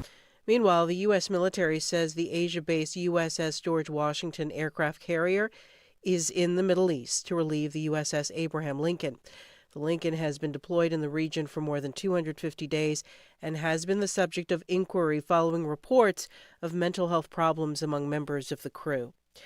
North Korea fired off a barrage of short-range ballistic missiles for the third time this month. The U.S. and South Korean militaries are holding joint drills that were shortened following orders from President Trump.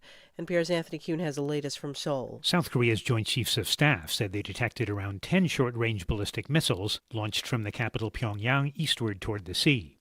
Earlier in the day, North Korean leader Kim Jong-un's sister, Kim Yo-jong, dismissed the downsizing of the Allies' joint drills, saying it wasn't worthy of comment. She called them provocative and aggressive. President Trump said he planned to meet with Kim this year. He said he had contacted Kim and received a positive response. Kim's sister said she had not heard anything about such contact. Kim acknowledged, though, the good personal relationship between her brother and Trump, despite the U.S.'s hostile policies towards North Korea. Anthony Kuhn, NPR News, Seoul. The federal government offers financial aid to low-income families that need help paying for childcare. But NPR's Joe Hernandez reports in a third of U.S. states, those families may have to join a wait list. There were an estimated 400,000 children on wait lists for child care assistance programs across the U.S. in the second half of last year. That's according to a report by the National Women's Law Center. That number has more than tripled since 2024, the group said. Child care advocates say Congress has never appropriated enough money for the Child Care and Development Fund, which helps subsidize care for low-income working families. But in recent years, wait lists have grown for other reasons. Pandemic relief money that helped support the national child care system recently ran out, and advocates say more families are now applying for aid. It comes at a time when U.S. child care prices are soaring, in some cases rivaling the cost of a mortgage or college tuition. Joe Hernandez, NPR News. This is NPR News. And from the GBH Radio Newsroom in Boston, I'm Judy Ewell. The state's highest court has ruled against Quincy Mayor Thomas Koch's plans to install statues of two Catholic saints outside the city's public safety building. The Supreme Judicial Court upheld a preliminary injunction issued last year to stop the project. The mayor wanted to install statues of St. Michael and St. Florian, both considered patron saints for police officers and firefighters. The ACLU and local residents sued, saying the statues would violate the separation of church and state, and Jesse Rossman, legal director of the ACLU of Massachusetts, said the ruling affirms the government must remain neutral in matters of religion and must not elevate one faith above others. Some disability advocates are raising concerns about legislation to prevent violence against healthcare workers. The bill would require healthcare facilities to increase reporting and data collection and make it easier for police to arrest people for allegedly assaulting workers. Disability advocates say they want group homes excluded from parts of the bill. They say it's possible to misinterpret the behavior of people with autism and intellectual disabilities. Susan Senator's 36-year-old son, Nat, lives at a group home in Boston. But if there's a change or if there's something in the environment that is confusing or destabilizing to him, he or others with a similar diagnosis, maybe self-injurious behavior, biting himself, he might hit or pinch. Lawmakers are negotiating the final version of the bill. Wet weather's heading our way. First sun and clouds this afternoon, highs in the 80s. Rain moves in tonight through Sunday, 83 degrees in Boston. Support for NPR comes from NPR stations. Other contributors include Made in Cookware. Made in Cookware is crafted by chefs for chefs and designed for restaurants and home kitchens around the world. Their cookware can be found at madeincookware.com. This is NPR.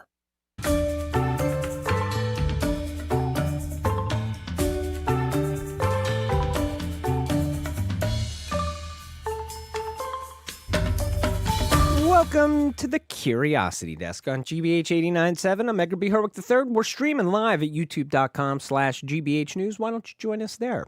Well, a couple of weeks ago here on the show, as part of our tomato takeover, we met Ashley Randall, Commissioner of the state's Department of Agricultural Resources and longtime host of the Massachusetts Tomato Contest. Here she is last month downplaying how ruthless this competition can get.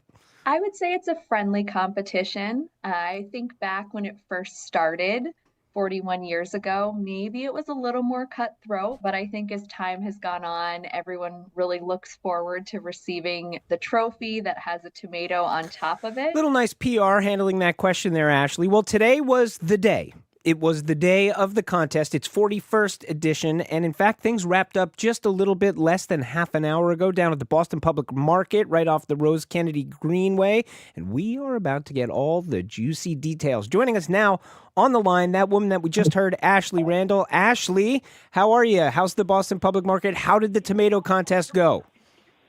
It was fantastic. We had a terrific tomato day here at the Public Market. Terrific tomato day. Paint a picture for us. I mean, are we talking, just throngs of people, millions of tomatoes? What was the competition like? Not quite millions of entries, but we did have over 100 entries. So we had 103 entries from 21 farms from across the state. 100 entries, 21 farms across the state. Did you have a lot of people there? How many judges were? That's a lot of tomatoes that had to be eaten, I assume. Yes, we had about 15 judges from different restaurants. We had chefs, we had restaurant owners, members from state agencies, mass farmers markets, Commonwealth Kitchen. The judges had a great time, and they lived up to the tough task of tasting all the tomatoes. And my understanding is we're going to get to talk to one of those judges in just a moment, but I wonder if you can tell us, Ashley, were there any moments of high drama? I mean, last time we talked to you, as we were just saying, you were like, yeah, it's pretty friendly competition. I mean, how tough was the competition today? Were there any tears? Were there any thrown tomatoes? Did things get ugly at any point? No thrown tomatoes, thankfully. It did come down, though, to the wire with the heaviest contest tomato. The heaviest winner was 2.27 pounds, and second place was 2.16 pounds. So very close in terms of the first and second place winners. That is really close. Now, do you have bylaws that sort of spell out when a person can ask for a recount or anything like that, or were the results accepted just out of hand right away? they accepted, so they conceded to the winner, and no tomato drama today, no thrown tomatoes. Excellent stuff. All right, Ashley, stay with us. I want to turn now to one of the judges, Edith Murnane from the Massachusetts Farmers Market Association. Judge Edith, are you with us? I am. Can you hear me? I can hear you just perfectly, and you sound fine. You don't necessarily sound like you've eaten 100 tomatoes this morning. How's your stomach right now? My stomach is loving being filled with 34 tastes of different tomatoes. Luckily, I only had to, try 34 or so. So. Okay, so 34 tomatoes. So what were you judging today? Last time we talked, there's a number of different categories for this contest. So what was your role as the judge today? What were you judging? So I was judging the cherry tomato category. And, beautiful, eye-popping, gorgeous cherry tomatoes. Some were red, some were yellow, one was purple. They're all, approximately about an inch to an inch and a half to 2 inches in diameter. The striations, you couldn't ask for a more beautiful table. With all of these gorgeous colors. So did you pick the cherry tomato category, or were you assigned that as a judge? I was able to pick that one. You lobbied for it. You wanted it. You wanted the cherry. I did. So now when you're judging a cherry tomato contest and you got 34 tomatoes that you're going to taste, cherry tomatoes are pretty small. Do you eat the whole tomato, or do you slice off a tiny little piece of a cherry tomato and eat it? Well, luckily, you only eat a small portion. Okay. Of the tomato, Even with the cherry so tomato, you can only take a little piece. Exactly. Yeah. Well, tell us about the winner of the cherry tomato category, and more importantly, were they your winner? They were. You picked the winner. It was Verrill Farm. Yeah. I was very excited. It was Verrill Farm out of Concord was the winner, but there were two equally fabulous cherry tomatoes. One from Capabilities Farm down in Dennis, and the other one was Sow and Savor Farm from Ipswich. So you really get the sense of tomatoes being grown all across Massachusetts. That's really cool. So for you, what was it that set the winner apart? What were they a cut above in? The taste of the tomato tastiness of it, right? Like some tomatoes have less of that, deep tomato taste, and some have a more concentrated flavor. And for me, it's that really concentrated flavor that's just lovely. That's what you're looking for, the concentrated flavor of the tomato. Well, Edith, thanks for all that you have done for the tomato growers here in Massachusetts, and being one of the judges today. We're gonna now pivot over to Kevin O'Dwyer from Langwater Farm in Northeaston.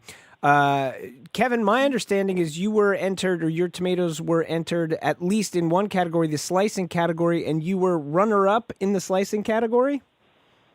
Yes, that's correct. We were able to take second place with a new tomato variety we started growing this year. What's the tomato variety? Well, it doesn't have a great name. It's just a numbered variety now. Hopefully it will get a name soon, but it's STM. STM? STM 2255. Wait, you're joking me. Why is it called STM 2255? Well, it's a newer variety, and I think the tomato breeder has just yet to give it a name. So it's for now it just has its number name that it had probably followed it during the breeding lines. Okay, and so it's good nonetheless. It came in second place, so it's got to be pretty good. Why the slicing category? Tell me about the slicing category, and what about the STM 2255 makes it such a good slicing tomato? Well, I think the slicing category in this case it's a red beefsteak tomato, a classic-looking beefsteak, and this one was really eating good. We were trying it this morning in the barn before we came into Boston with it, and the crew agreed this was the variety to enter. It has a nice balance of sweetness and acidity, good proportional amount of jelly-like mass in the wall of the tomato. Jelly-like mass. Yeah, the jelly that carries the seed inside. I know exactly what you're talking tomato. about. You want to write, more proportional amount, not too much and not too much of the tomato wall. So those things have to be in proportion to each other. And the color was nice, deep crimson, and it was really eating good. That's nice stuff. So is that the only tomato that you had entered in the competition this year from Langwater Farm, or did you have others? We had others. Yeah, we entered another slicing, a couple of cherry tomatoes, and a couple of heirloom tomatoes as well. How'd you do in those categories? Those ones not as well. I see that our speckled Roman came in 5th place in the heirloom category, so that was nice to see. All right, a nice 5th place finish. Now, I do sometimes have to ask the tough questions on this show, and I'm going to have to ask you a hard question right now, which is, my understanding is Langwater Farm's a perennial winner there at the tomato competition, but yet you came in 5th and 2nd today. How disappointed are you, and when are you going to start working on next year's competition for the big comeback? Well, a touch of disappointment, but really it's great to be on there and get any trophies, and we'll get right back to work tomorrow and start trying to improve things for next year's crop and hopefully bring home the 1st place finish. Yeah, it's on to Cincinnati, right? Yes. Yes, here we go. On to Cincinnati. Yeah, indeed. All right. Well, borrow a phrase from Bill, right? Yep, exactly. All right, one more time I want to talk to Ashley Randall and put a little bundle on this and just, kind of remind us, we're having a little bit of fun talking about the tomato contest, the 41st annual tomato contest here. And, tomatoes, pretty big deal for local farmers here in Massachusetts. Remind us, Ashley, what's the point of doing this? So it is a fun contest and a fun way to promote the industry, but also it's a way to celebrate and really bring attention to our agricultural sector in Massachusetts. And when you look at the tomato crop, we have over 5 million pounds of tomatoes grown in the state that has a $12 million economic impact to the ag sector. So really significant part of our ag economy, and the time is ripe for Massachusetts tomatoes. So I would encourage everyone to go out to their local farm stand, farmer's market, and enjoy a locally grown tomato. Important question before I let you go, coming from YouTube here.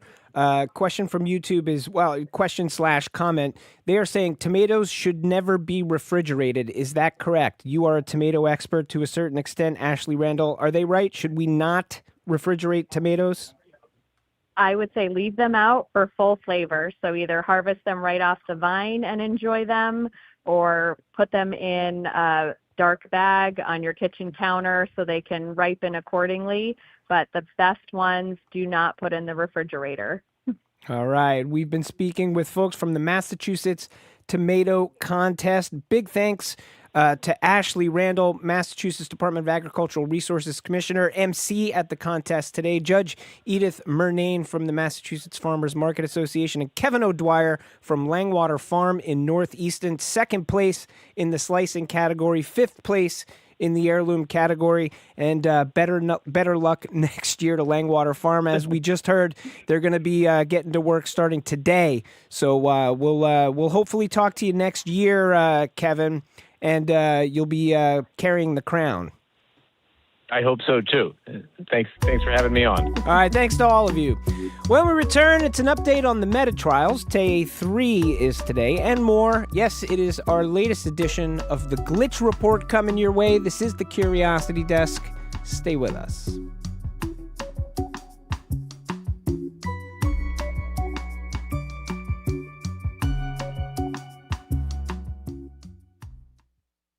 I'm Jared Bowen. Coming up on The Culture Show, Tony Award nominee Melissa Errico has spent her career interpreting the Great American Songbook.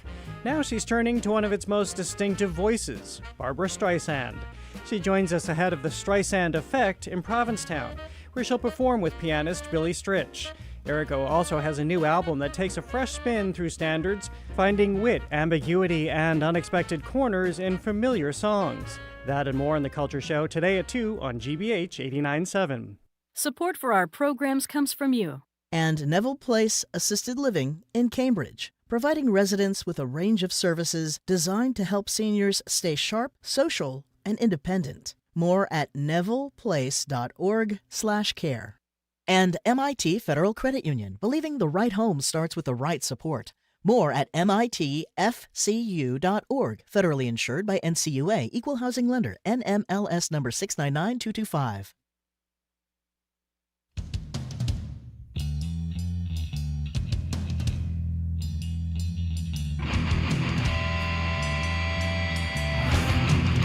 You're listening to the Curiosity Desk on GVH 89.7. I'm Edgar B. Heroic III. We're streaming live at YouTube. When you hear that music, it can only mean one thing. And no, it does not mean we're going to fling ourselves into a mosh pit, at least not today. No, it is time for our internet culture misinformation future tech check-in. We call it The Glitch Report. From national outrage around those AI-powered flock cameras to the latest out of this week's Meta trials to Bill Gates' daughter getting caught in a cookie stuffing scandal, and this has nothing to do with the Toll House. We'll get into that. Here to make sense of it all, we're joined by the one and only Joan Donovan. Joan's the founder of the Critical Internet Studies Institute, BU Assistant Professor of Journalism and Emerging Media Studies, and a Curiosity Desk contributor. Joan, of course, also the co-creator of the beaver emoji. Hey, Joan, great to see you. Welcome back. Oh, excited to be here on this muggy day. It is kind of muggy out. It's a little muggy out. We deal with it. Yeah. We deal with it. Well, let's start with those flock cameras. I mean, they've been in the news all over the place this week, both nationally and locally. Locally here, Stowe Police Department's cutting ties with flock safety after one officer was apparently using this system for personal reasons. Big report, really, really well-reported report out of the Washington Post found that Stowe is by no means the only police department in this country where it turns out there are officers kind of using this for their own personal reasons, and that's kind of problematic. Yeah, so, I mean, I hate to have that same refrain of, we've been through this. But we have. We have. And a good example here is Uber. So when Uber first went online, people were like, this is great. I can call a cab wherever and so is going to show up. And then what you end up finding out about what they were calling God mode within Uber is that any engineer could look at the whereabouts of drivers, passengers, and, you know, it led to a lot of stalking. Yeah. Same thing at Meta. There were, people were getting their social media accounts looked into by exes. And I'll tell you, like, love is a hell of a drug. Yeah. Right? Yeah. And it is powerful. And part of the ways that we build these systems of surveillance, you know, we actually have to take account for human operators who are going to be using it to for nefarious purposes. Exactly. We kind of, you got to build that in because there is some percentage of the population is going to misuse a thing. I mean, we know that whatever it is. So think about this in terms of right? the hospitals. So hospitals have been through this as well. Doctors, nurses, staff can look up medical records. We want them to be able to. But there's a log that gets audited by the hospital to ensure that your care team are the ones that are looking up your records. And so this is a funny story. Living out in L.A., when Michael Jackson went to the hospital on his unfortunate death day, a nurse ended up losing their job for looking up his medical records because it was so tempting. Sure. Right? And it's the king of pop. It is and Michael Jackson. And so sometimes it's too much for certain people to have that access. And that's why you put these accountability systems in place. The problem with the flock cameras and whatnot is they're being put on all kinds of public infrastructure. Yeah. So on telephone poles. Let's back up for a second. And for folks who don't know what the flock cameras are, what are they? Well, what the flock is. What the flock are we talking about? It's basically an integrated camera system, surveillance, CCTV, but the company sells the data back to the cities that allow them to put up these cameras. So the way it works is the city says, all right, well, this will help us fight crime. We're gonna do mostly this flock licensed readers, but now it can identify humans by gait, by sometimes facial recognition. There's a lot of different ways in which these cameras can be used to identify individuals. But the way it's mostly used is the license plate scanner Yeah, thing. so you move from different parts of town, and every it time you can- go past one of these cameras, it knows exactly where you went. Exactly. So it's not that every officer would have to go through hours of footage personally. Right. It's all at your fingertips. So if your town has flock, you can go on this website, Have I Been Flocked? And if there have been public records requests and your license plate is in there, you can actually look up and find out if officers were searching for your plate. Right, and so the way it works for the police department is, if they have a license plate number of somebody that they know, whatever, this person maybe just like held up a store and we're trying to find where they went. They go to the system, they type in the license plate, and the system tells them, here are all the spots where this license plate went past. Yeah. And we've got a clip right now we're going to play. This is a clip talking about a little bit what was happening in Stowe, which was reported this week. Let's hear that. This morning, those controversial license plate tracking cameras made by Flock back in the spotlight. A Massachusetts police officer on leave at risk of losing his job and possibly facing criminal charges for allegedly abusing the technology. The Stowe Police Department says Officer Jason Rogers improperly accessed information about someone he knows 5 different times in the Flock database. That was from Good Morning America, so making national news. But there it is. It's what they're seeing is this officer went and kept looking up this one license plate over and over again. This happened in New Bedford too. I think it was and determined according it was to sort the of spying on Washington an ex Post, kind of thing. it is much more pathological throughout the nation now that many of these cities have adopted this technology. And this technology is, it's part surveillance technology. It's meant to be utilized as a community safety tool, And presumably has to some extent, right? I mean, you would imagine. Well, Do we know that to be true? Well, it's also been used to misidentify people. There's been a case recently of a woman who, even though there's video evidence that she wasn't driving the Dodge Durango and it wasn't even the right color, she spent 2 weeks in jail. Due to misidentification. And this is how it plugs into the broader AI conversation that we're having. It's one thing to have cameras on street corners, and most people don't have the expectation that they're going to be filmed when they're, at the public park. Yeah. But this is where we're headed. Yeah. And when you start to combine them with the ubiquity of personal cameras, Ring cameras, and you start to realize that these companies... All that comes to my mind is Enemy of the State. Do you remember that movie, yes. Enemy of the State? Oh, yes, I mean, that's of 20 course. years ago probably now. I And know. even then it was like this notion like, hey, no, you're going to have an essentially an interconnected system of cameras, both public and private, that put together, which somebody was going to be able to do, can track everybody everywhere all the time. Yeah, you're going to have me wearing this chud mask full time.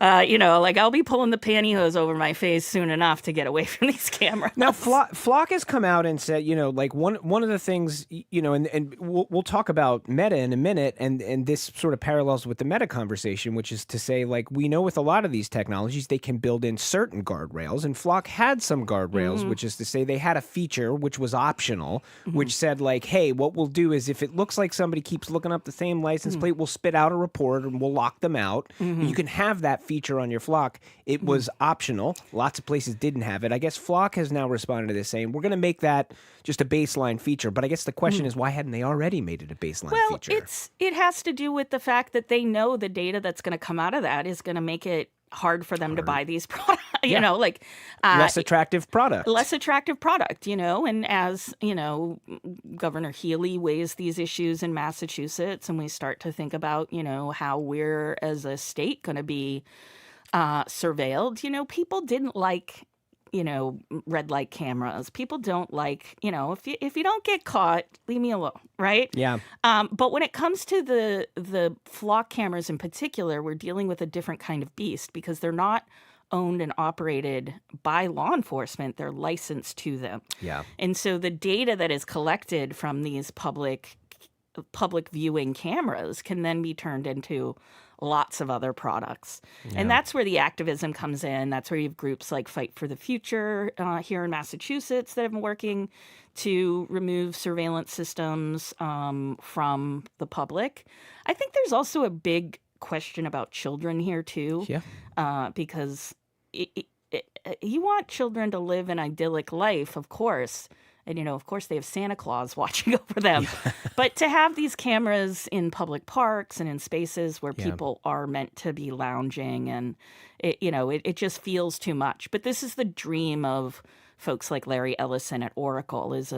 They want to build a society-wide surveillance system so that it can collect data and then sell us our stuff. Sell us our stuff. And it's sad to think about it like that. But when it does cross over with public safety, we should also be pushing towards regulation that the state's got to own the infrastructure, they got to own the equipment, they got to have auditing policies that are baked in. There's still a lot we don't know as well about what information Flock is also collecting on people and on cases. And so the company itself has a lot of questions to answer publicly. And the problem is we're heading up on Halloween. Yeah, and making the rounds on social media is a notion right now that Halloween will be Deflock America Night. Let's get a little clip here. People are calling for Halloween to become Deflock America Night this year. It's a viral, uncoordinated movement encouraging people to cut down and disable flock surveillance cameras using Halloween as cover. People can get dressed up in costumes without looking suspicious, and crowds give deflockers cover to blend in. The bottom line is people don't want Big Brother, and while it is Halloween, deflocking America might make things less scary. There you go. Yeah, so this is the kind of stuff that's starting to circulate on social media, and as someone, I really pride myself on the fact that I do consider myself a proponent of nonviolent activism. I consider the work that I do helpful in that cause. And, destroying the flock cameras are property destruction. They are cameras, so they will see you. Yeah. And this idea that you can cover under Halloween puts a lot of children at risk that don't need to be at risk. However, I have a feeling that it's going to touch America at a point where people feel so out of sorts that this starts to sound like a good idea, right? And I worry about that. I worry about when regulation isn't attentive to people, we end up having either the courts have to decide, we end up having liability cases like in the case of Meta, or you have people take it into their own hands and obviously take it way too far. Speaking of cameras and surveillance, reporting this week by The Guardian around, and this is something that I don't think it was on my radar, how many Meta glasses were being sold. So these are, glasses that have cameras in them, and the issue of it being people being very able to disable the one safety feature. So the way these cameras, these are glasses. Yes. They have a little light that goes on when it's recording, supposedly, which apparently is the easiest thing in the world to get around. Well, I watch these TikTokers who've made a job of it, and they literally use Meta glasses to film themselves dismantling Meta glasses and showing people how to dismantle them and disable the light on the camera. So now we have the issue of people being recorded when they don't know they're being recorded, sometimes for deeply nefarious purposes, including locally here just a couple days ago. Yeah, I mean, the problem here, of course, with these Meta smart glasses in particular is that they record and the light is considered what they call bystander protection. And everybody knew that this was going to be the first thing people started to mess with. Put some tape over it. Well, they did try to build in that if the light is blocked or corrupted some way, that it would stop working. Obviously, people have found workarounds. The problem with Meta glasses isn't so much the technology of ubiquity of cameras so much as this invasion of privacy where you thought the moment was going to disappear, right? Yeah. And then with children, again, we're in this conundrum where parents should be the ones that decide if their child's images go online or not. Yep. But this unfortunate case of a man in a public park was confronted by other parents and onlookers who snatched the glasses and broke them. Yeah. And so as Meta glasses start to become more ubiquitous, I know professors like myself are banning them from the classroom. Yeah. We don't want to be recorded 24 hours a day. I don't care how much it enhances your ability to take notes. Right. Right. Right. Like, this isn't my that's, it's not the thing that I come to the classroom for. Yeah. And nobody else wants to be filmed in those settings either. And so I think like Meta's been great at this over the years, which is pushing technology into the world by virtue of the fact that they have enormous resources. And they make enough money to keep the products online, but underneath the entire Meta operating system is just wildly profitable advertising systems. And with anything that you see that is forward-facing cameras that are out in public, they have a dual use, which is to collect data from the outside world that is then used to improve AI systems. You listen to the Curiosity Desk. We're talking with Joan Donovan from the Critical Internet Studies. This is the Glitch Report. Well, let's stay on Meta. Meta and the way their entire sort of operation is designed and what it is intending to do is, up for discussion in a courtroom. It's day 3 or 4, day 3 today, I think, of the trial. Give us an update on what's happened so far. Yeah, so there have been a couple of different developments, and it's a federal youth safety trial being held in Oakland. We talked a bit about it last week with Jacob Ward, who's attending. He's a journalist at the Rip Current, so please follow his work daily as he tells us about what's going on. There has been some testimony by a well-known whistleblower at Toro Behar who used to be the safety person. The safety person right. At He was the Instagram. person whose job it was to try to make a safe environment. And he would conduct these small research surveys to get a sense of what was happening on Instagram. And what he found was that teens were routinely approached for all kinds of offers, including ones that are sexual in nature. And he was in the system, like he was in the company trying to make it better. And when he saw his reports were being ignored by executives and whatnot, he decided to become a whistleblower. So he's testified to his positioning and the ignorance of these executives. It's expected that Zuckerberg is going to have to take the stand, as well as Adam Mosseri, who's the head of Instagram. Pretty big deal. It's a big deal. And, we've been through this, of course, with the tobacco moment. And one of the big ways in which the tobacco companies lost is they had created all this internal research and they knew otherwise, right? And so this is the big crux of the problem. It's not the crime, it's the cover-up. It's the cover-up, right? And so Meta did all this internal research, and I was the recipient of some of those documents, as well as journalists and politicians all over the world. And when I read what Meta knew about its own platforms, one, I felt very vindicated as an independent researcher because my whole field, hundreds of scholars had been pushing in this direction. But I think ultimately with these court cases, unfortunately, this is another case of if we had regulated at the right time, number one, there wouldn't be so many of these children who have been harmed, struggling with these systems and getting off of them. And we wouldn't have built social media into the middle of our informational systems to a position where, those that have more integrity, that have more methodology around their reporting, that do more fact checking, these are the things that have been rooted out in place of, what we now call slop. Yeah. We've only got about a minute left, but before I let you go, Joan, I do want you to touch on this Bill Gates' daughter cookie scandal thing real quick. What is this? Because it's kind of delicious, pun intended.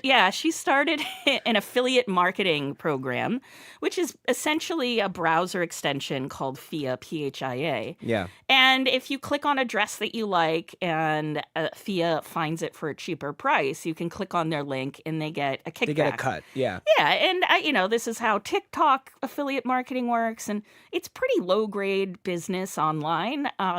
So they were making about $80,000 a day. Which is crazy. Phoebe Gates is hitting, her marks, but it turns out that they were taking credit, which is what cookie stuffing is. A cookie is a technological tag on a link that says this is where the person traveled. Yeah. And so they were taking credit for all kinds of clicks through the system because they were a built-in browser extension. It's widely illegal. It's considered wire fraud. Will she go to jail?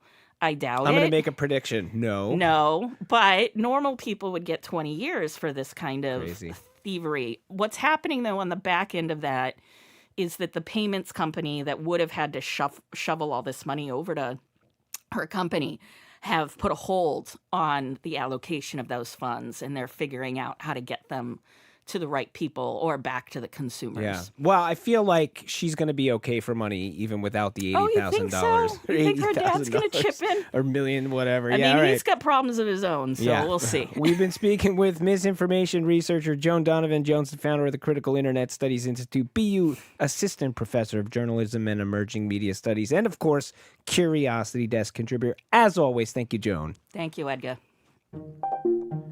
When we return, it's time for a Curiosity Desk field trip. We're headed to the Worcester to learn about something called cognitive architecture and find out whether there are examples of it or not in the city of Seven Hills. This is the Curiosity Desk. Don't go anywhere. Massachusetts has 26 gateway cities. Worcester, Springfield, Lowell, Brockton, Lynn. This year, we're going to get to know them all. Quincy, New Bedford, Fall River, Lawrence, Haverhill. 26 and 26. Malden, Taunton, Revere, Peabody, Chicopee. If you live in one, Methuen, Everett, Barnstable, Attleboro, Salem, Leominster. We want to hear from you. Pittsfield, Fitchburg, Westfield, Chelsea, Holyoke. Visit gbhnews.org/gateway cities. Support for GBH comes from you. And the Art Complex Museum in Duxbury, presenting American Beauty, Shaker Furniture, and contemporary craft from the collection, as well as Scenes of the Sea. Both exhibits on display through September 6th. All exhibits open to the public. artcomplex.org. And the Boston Speaker Series announcing its upcoming season at Symphony Hall for 7 evenings, including Pete Buttigieg, former UK Prime Minister Boris Johnson, historian Doris Kearns Goodwin, and former U.S. Ambassador to China Nicholas Burns. bostonspeakers.org.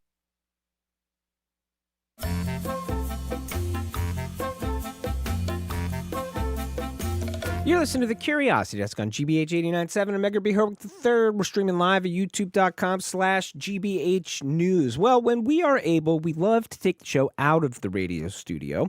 When I say we, I mean the staff. They don't really let me out these days.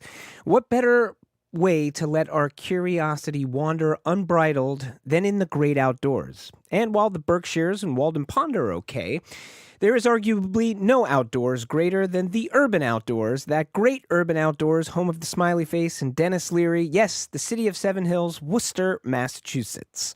All kidding aside, it turns out Worcester is the perfect place to explore a concept called cognitive architecture.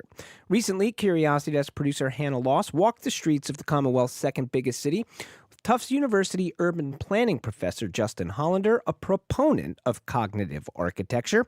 So what exactly is it? I'll let Justin explain. Cognitive architecture is a perspective on how we should be thinking about the built environment, which is that it should be grounded in evolutionary biology. That the ways that humans evolved and the kinds of patterns and shapes that we are born with and that, you know, we pass down in our genes, that's the kind of human that we should be designing for at that unconscious level.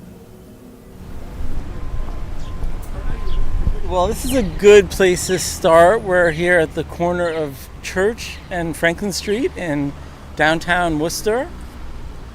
And this is many ways a pretty popular entry point into the downtown for a lot of visitors.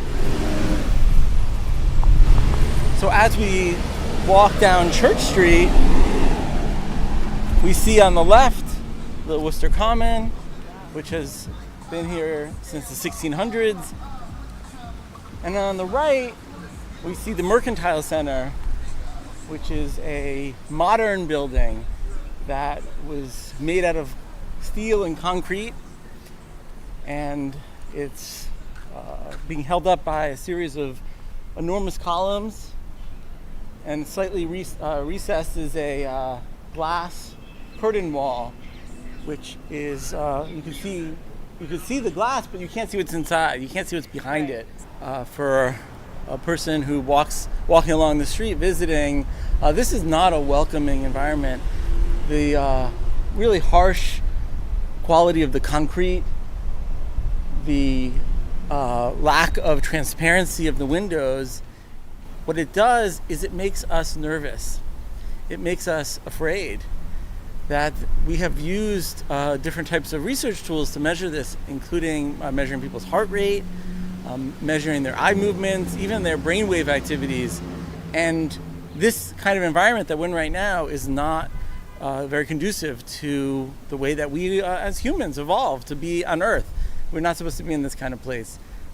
And so as we walk along, you'll see you feel a little bit unprotected. Well, if I were one of your research subjects, I guess, and I was looking at this building, what have you recorded? Like, what happens to the human body? But yeah, in an environment like this, your heart rate is likely to go up. You're likely to generate additional moisture and sweat, and that can be picked up through a galvanic skin response. And just overall, you're probably going to report, if we ask you later, that you weren't really comfortable, you weren't really happy in this environment, that you liked that other environment or this other place more. The human body sort of gives away. It's all happening on the unconscious level. So we're not aware of how our body is. It's the same way as I'm walking along. I'm not aware of the fact that my ankle is making a 45-degree angle and then pulling up to a 180-degree angle. I'm not aware that my right quadriceps is activating and then deactivating, right? I mean, these things happening autonomously. And so that is how our brains are responding to this environment that we're in, and it's not pretty. That in an environment like that, our brains and our bodies are connecting with these places in a negative way, in a way that's not helping us feel good and feel low stressed. So is that just a different, approach to design, to architecture? Yeah, I mean, it's certainly very heavily grounded in a philosophy that architecture is supposed to provide the most kind of basic, scientific, objective presentation of the materials. And it's an abandonment of essentially thousands of years of human history that tells us that people want that ornamentation and they want the decoration and they want that subjectivity built in. And so this has been a tension that we've seen in the built environment for a good 50 or 60 years. The good news is the rest of our tour, not all the buildings have done that, so we can see some of those others.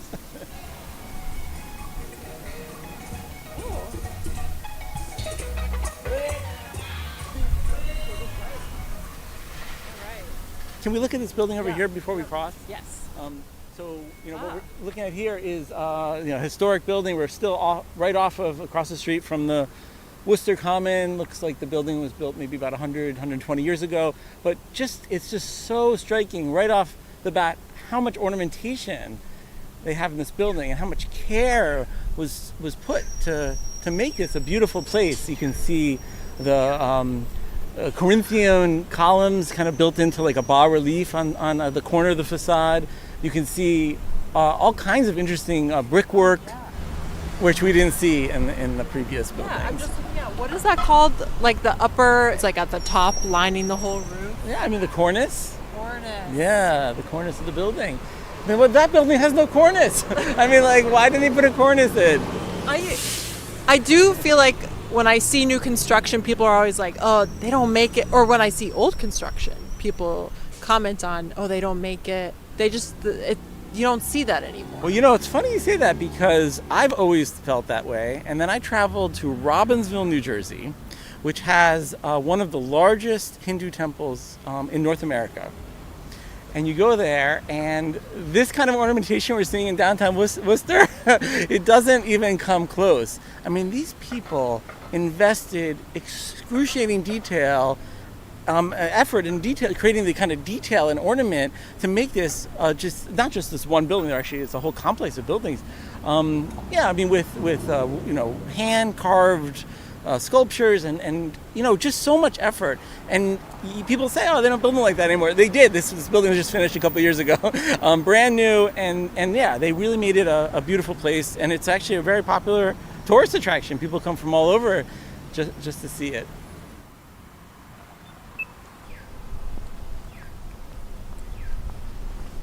So by going through the common, we accomplish a couple of things. We get a little bit of respite from the sun because this common was planted with a lot of trees. 1669, they built this common out. And it also has a lot of different elements that could have put a person at ease and make them more relaxed. But I also want to turn our attention to the water feature over here. Yeah, immediately when we walked in, I could hear it. You hear it, right? We have to think about all of our senses, right? You hear it, you see it. I mean, it's one of the few things that are moving, in addition to the flags. The flags also that are erected in the center of the common also move with the wind. It's a little bit of a breeze. We actually don't always appreciate how important flags are. We think about them as like, oh, it's like patriotic or something. But no, flags catch our eye on an unconscious level.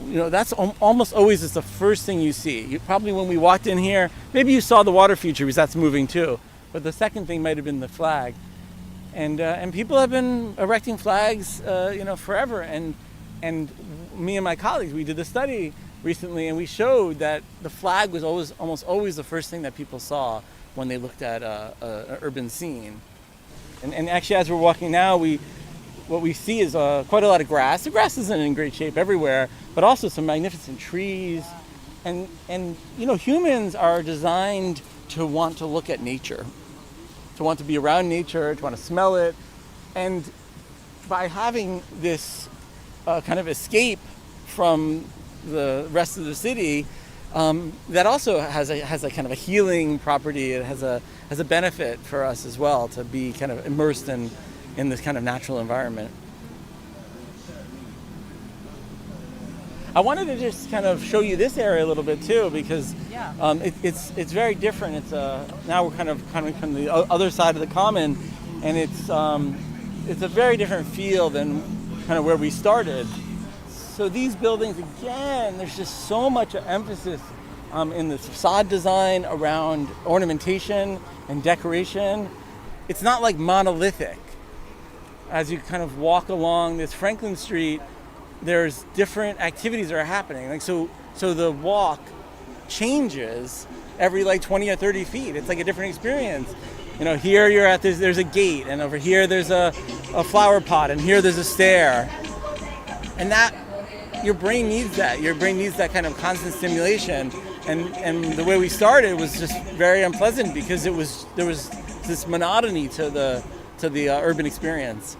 So let's talk about the difference between, we talked about the physiological or unconscious when you're looking at something modern like that. But if you're looking at something a little more interesting, what are you seeing? Yeah, so like one of the biggest things is you're just engaged. Your brain is activated. There's things for you to look at. You're very likely to fixate your eyes, I'm talking about unconsciously, on different elements along the way. Your eye's going to catch that yellow flower. Your eye's going to catch that iron post. It's going to look at all these things. And you know what? It's going to remember them too. We have the ability to learn and keep in our memory things that we fixate on. And if your eye does not make that fixation, it just kind of scans past, you don't remember it. So that's why you're not likely to remember it's that Mercantile building, but you are likely to, this one, the Bancroft building, you're more likely to remember different pieces of it. What a counterpoint,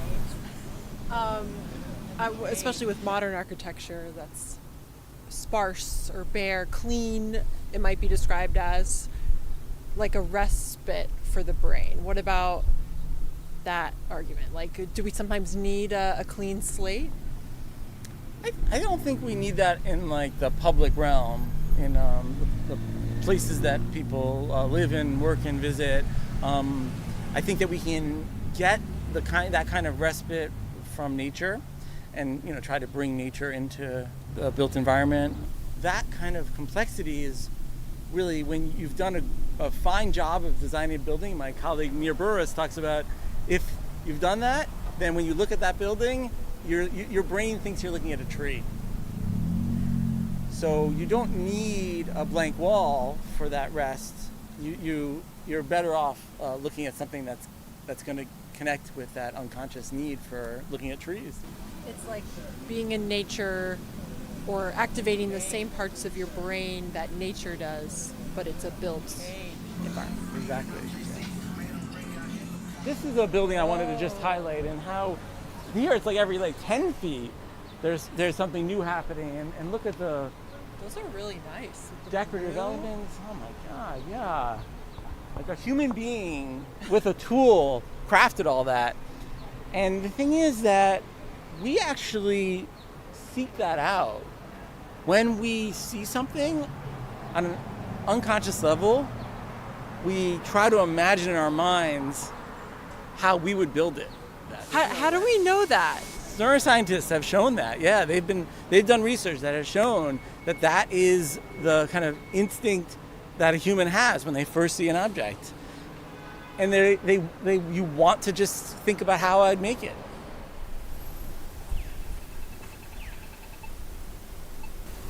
So up ahead is the federal courthouse, and that's a historic building as well that's been around. And this whole plaza actually was renovated recently. And there's some nature in here. William White was a famous urbanist, worked mainly in the 80s, 70s, 80s, 90s, and he used to talk about, like, if you were successful, people would come. And look, I mean, there's some people here. Have a random day of the week, and there are people here. So this is kind of one of our favorite streets in Worcester. There's this little coffee shop right here. But the city plays a role in shaping this. Creating flower pots, creating these decorative street lamps. Oh yeah.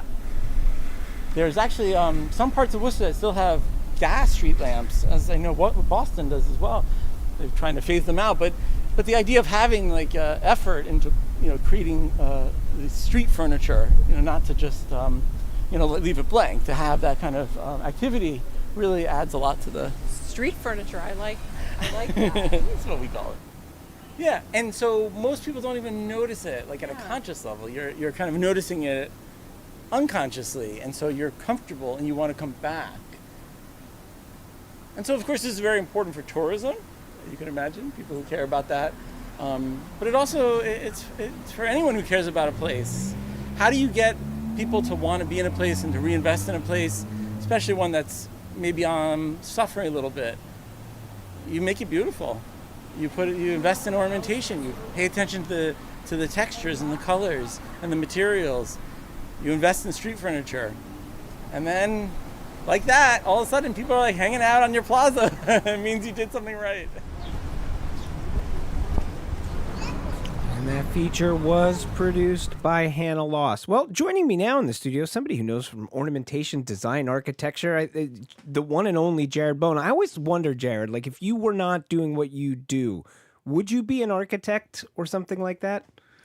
I don't have any artistic ability. Really? Truly, I'm not being ridiculous. I don't. My ability is to tell stories, so I'm doing exactly, I'm doing exactly what I should be doing. Yeah. I always think if I wasn't a journalist, I would be a psychologist or psychiatrist, something of that nature, still very interested in people's stories. Yeah. Good stuff. Well, speaking of stories, what do you got on the show today? Well, a really good one that we start with, a moving and also sad one. Larkin McPhee has written a new book, and it's called I'll See You in My Dreams. She's an Emmy and Peabody Award-winning filmmaker, but I'll See You in My Dreams is about her brother, Charles McPhee, who was known on radio as the Dream Doctor. Oh. And then, she calls him her best friend, brought magic into her life, and then at age 44, he was diagnosed with ALS.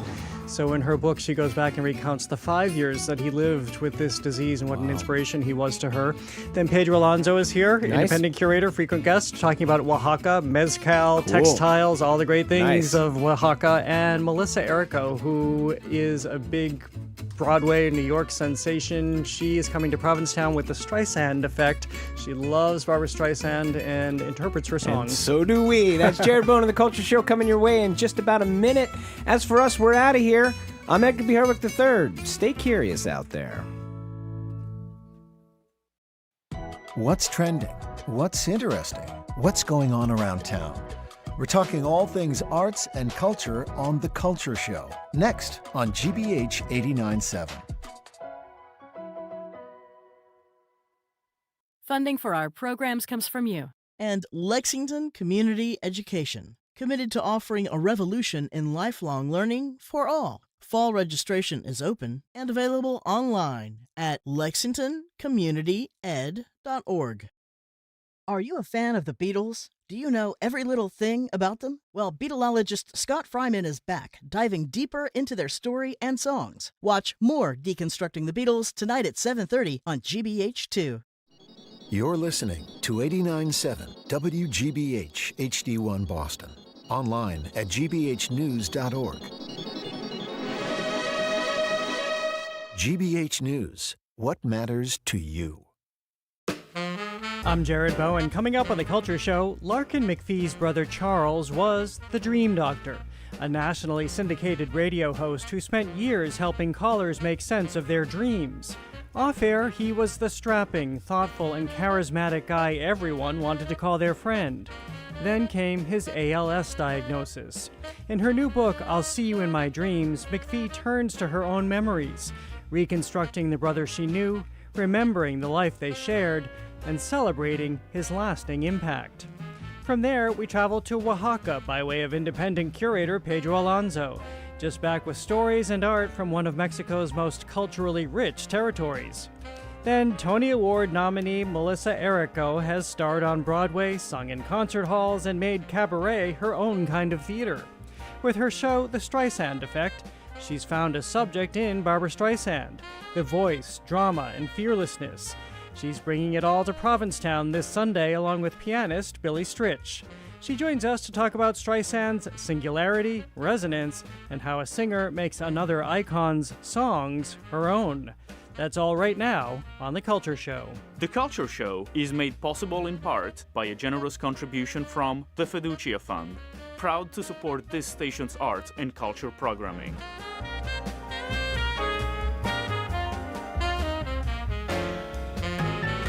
I'm Jared Bowen. This is The Culture Show live on 89.7 and streaming on the GBH News YouTube channel. For years, Charles McPhee made his living listening to other people's dreams. Known as the Dream Doctor, he hosted a nationally syndicated radio show where callers brought him the strange, funny, and sometimes frightening narratives their minds produced while they slept. He helped them make sense of them. Then at 44, Charles was diagnosed with ALS, an unfathomable diagnosis for a man who bounded through life, constantly up for adventure, mostly undaunted, and always with a deep reservoir of empathy for everyone around him. He died 5 years later in 2011 at age 49. His sister, Larkin McPhee, has spent her own career telling other people's stories as a Peabody and Emmy Award-winning documentary filmmaker. Now, her new book, I'll See You in My Dreams, a sister's memoir, is about the extraordinary bond between brother and sister, the devastation of losing someone you love, and what can happen when years later you find a way to bring them back to life on the page. On Friday, August 28th, Larkin McPhee will appear at a book talk at the Nantucket Athenaeum.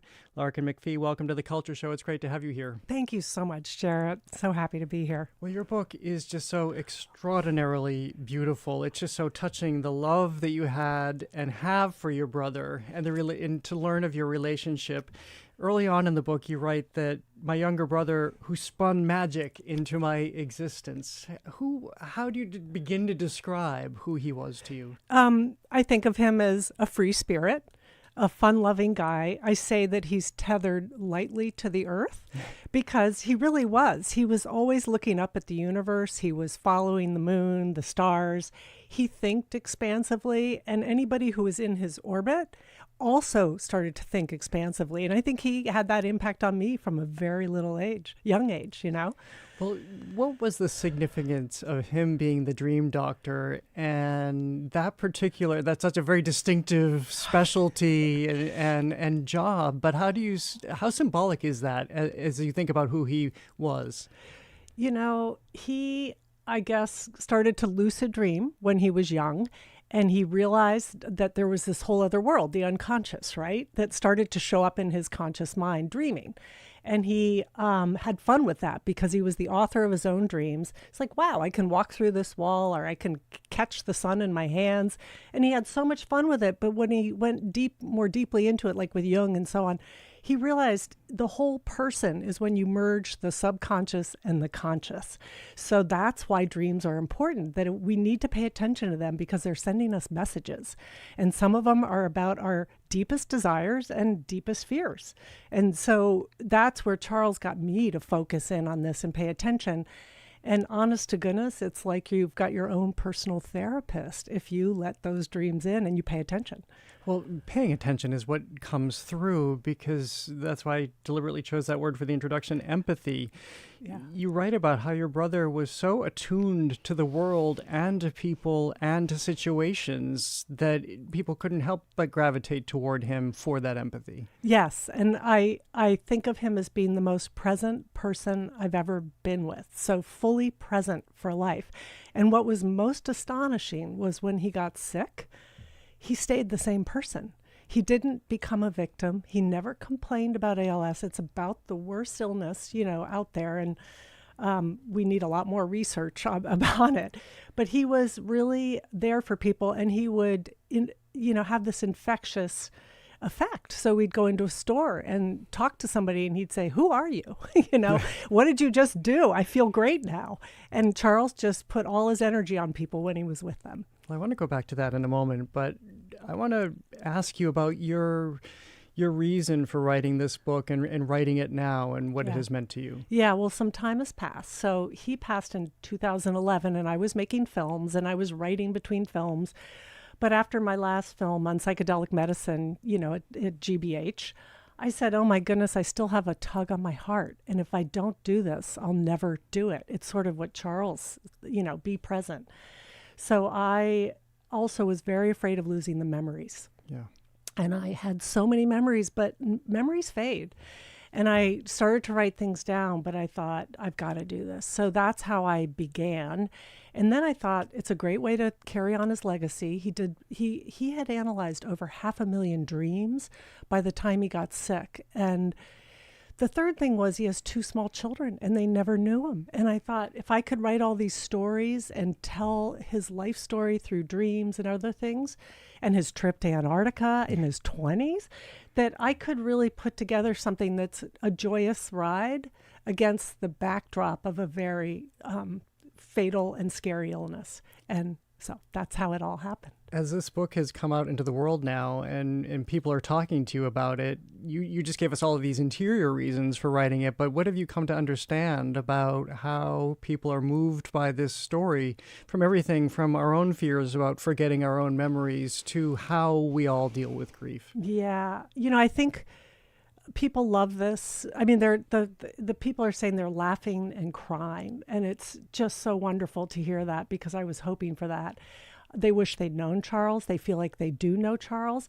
What I discovered after I wrote the book is he was my number one influencer. And I didn't know that. I mean, there was no such word back then, but he really did influence me in my career even, because his fascination with dreams led me to think about my unconscious and symbolism, because our subconscious is so rich. It's dreams are fantastic storytellers.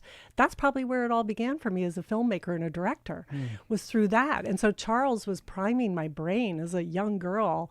And so I dream with symbols. And then when I was filming, I was like, well, how do I put this character in a symbolic setting? Things like that were really powerful. Well, before we as a way to understand how he saw life after the diagnosis, how did he see life before it? I mean, this is a man who irritated your father, as you say, by trotting off to Antarctica when he could have had a job and done other responsible, quote-unquote, things. No kidding. This is a person who marched to his own drummer from a very young age. We had a wonderful father, but a father full of expectations, a father with a temper. And Charles was never afraid of my father, which was great. But he was in his first year at Princeton, and he said, I want out for a year, and I want to go shovel snow in Antarctica. And my father just went crazy. He just was so upset. But it turned out to be brilliant. Charles went down there. He taught himself how to play a guitar. He shoveled a ton of snow. He worked so hard that he was recognized by the co-workers, bosses, and they sent him to Saiple, which is the further south location down there beyond McMurdo Bay where he was. And he got to go down 60 feet below the ice, this old station, into what he describes as pitch black silence. And I was like, oh my God, that's so terrifying. And he even said the same thing, but he just, I think he was so full of life, but he loved life. Like he loved the whole world. He saw the fishes in the sea or whatever it was. He saw beauty everywhere.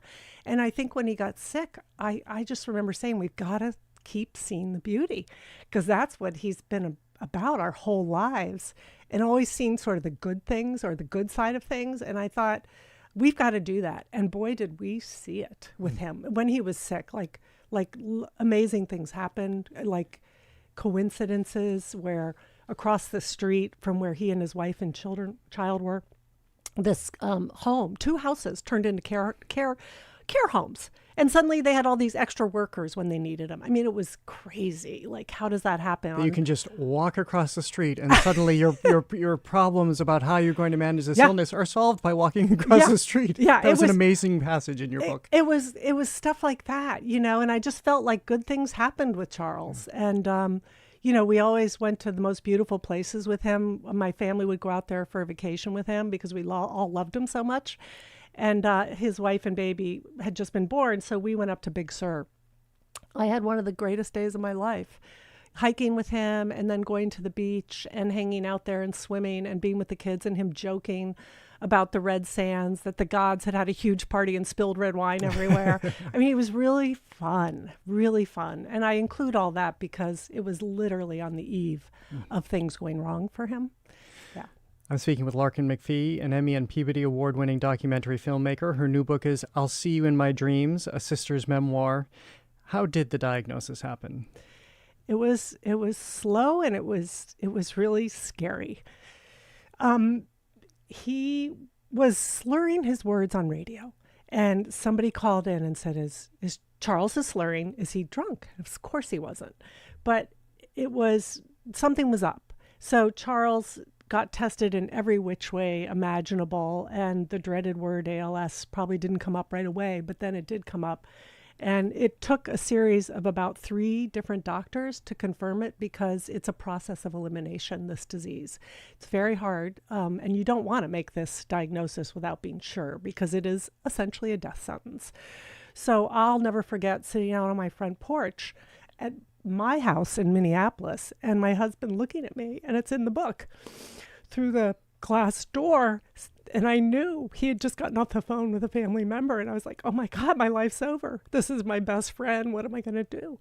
And it was so hard. And the best advice I got was from my husband. And he said, go as often as you can to California and just be with him and his family. And I tell you that there's nothing better for anybody who's dealing with this kind of situation. You show up.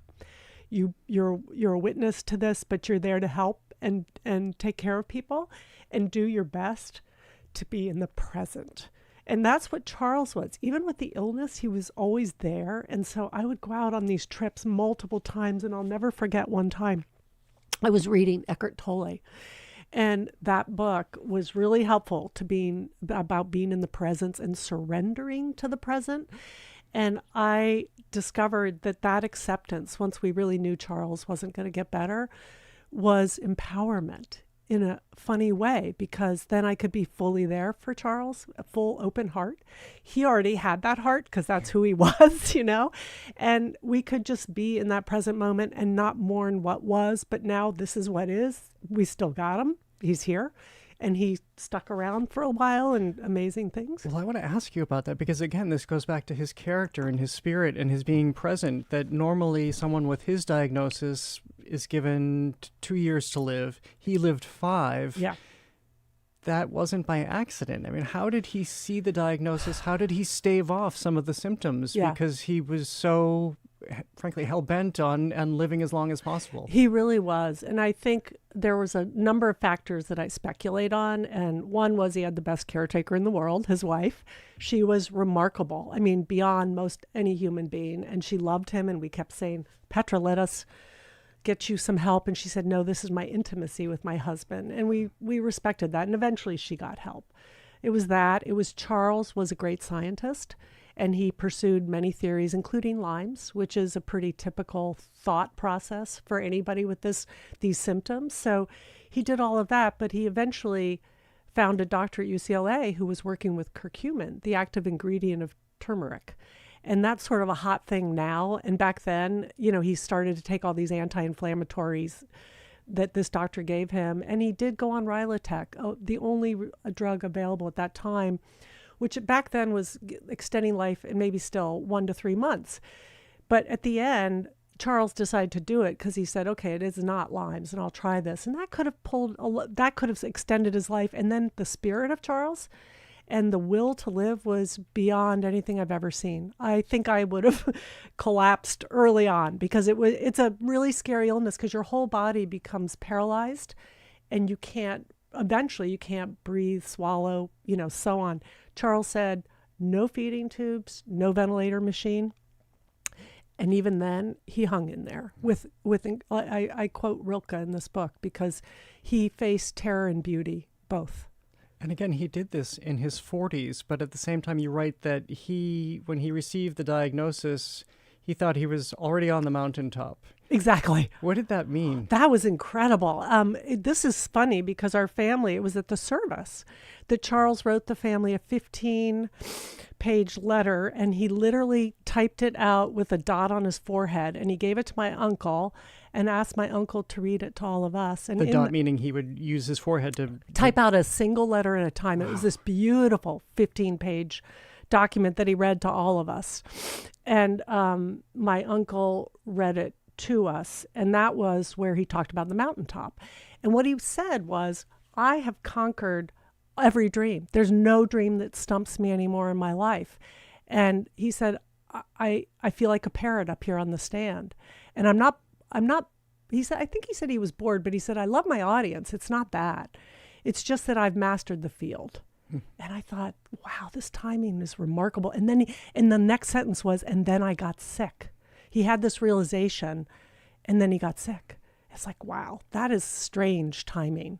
But I said, oh my God, who gets to say that about a career, that you've mastered your career? And he's mastered, the analysis or the interpretation of all these crazy symbols and dreams. You write about how he became locked in. Yeah. If people don't understand the circumstances of ALS, your mind is still fully intact, even though your body is not operating or responding to what the mind wants it to do. Who was he in that time, in those months? It was really hard for him to type out words, but when he did, I thought of him as Yoda. I did, just because he was observing and taking in so much, and he couldn't really explain what that quiescence was doing, but he said it was very powerful. And, the person who talks the least probably sees the most. And of course that was forced on him, but he was always a great observer, and I think became even more so. And Charles was also deeply fascinated by consciousness itself and read a lot about it before all of this. And so he was sort of primed for this disease in a weird way. And I worked with Freeman Dyson, the physicist scientist, who believed that we could evolve to free-floating blobs of consciousness one day. But you know how our minds could be, all talking without talking. And I think Charles was sort of that person. He was very evolved, and he he became fully conscious in an interesting way. So, well, I just want to end by talking about he had a young family, including it's kind of funny, and you even try to say, really, Charles? Yeah. Because at the end of his life, he was still able to father a second daughter with his wife. How did you look at that moment too, where he was a fully engaged family man to his own family, immediate family, until the end? Yeah, he stunned us. As somebody said, what a plot twist. And it's in the book. And it is a plot twist, and it was stunning and terrifying. But then we all sort of settled down and went, oh, okay, we can sort of see some value here. You know, Charles, of course, was always so many steps ahead of us, like about the disease, filling us in on end-of-life decisions. And this was one of those things that he saw way ahead for his wife and daughter. And he was thinking of them when they decided about this. So it's beautiful. And Charles's response to this child, the second child, was what a beautiful response to ALS.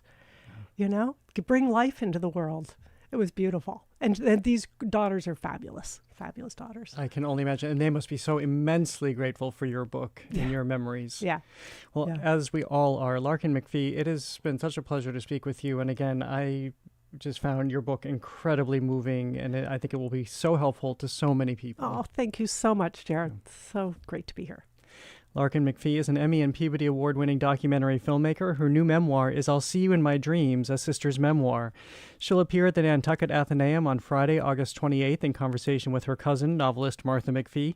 The event is free and open to the public. Coming up, Pedro Alonzo is back with Curator's Notebook. He's next on The Culture Show. Stay with us. The Culture Show is made possible in part by a generous contribution from the Fiducia Fund, proud to support this station's arts and culture programming.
Next time on In Common, going to the beach is not an easy feat. You're like, wait, what is going on here? That it's all there, and I can't necessarily easily get to that. Why Massachusetts beaches are so exclusive, and a trip to the Berkshire Mushroom Festival. I have extraordinary experience with psychedelics. Plus, horseshoe crabs are not crabs at all. Listen Saturday at 2 on GBH 89.7. Funding for our programs comes from you. And the David M. Rubenstein Americana Collection in support of the JFK Library's exhibit Declaring the Revolution, America's Printed Path to Independence, featuring historic documents that inspired the Declaration of Independence. jfklibrary.org. And M&M Skylights, installing and servicing the full range of commercial and residential Velux skylight products. More information about their installation process and consultations can be scheduled at mmskylights.com. And Innuendo in Natick, presenting Hunter Douglas Duet Architella PowerView shades for homes and offices. Hunter Douglas PowerView automation, measured and installed by their technicians at Innuendo and Innuendo.com. If you're a GBH sustainer and you received a new bank or credit card in the mail recently, there's an easy way to update your information. Just visit gbh.org/update and keep your membership up to date. That's gbh.org/update.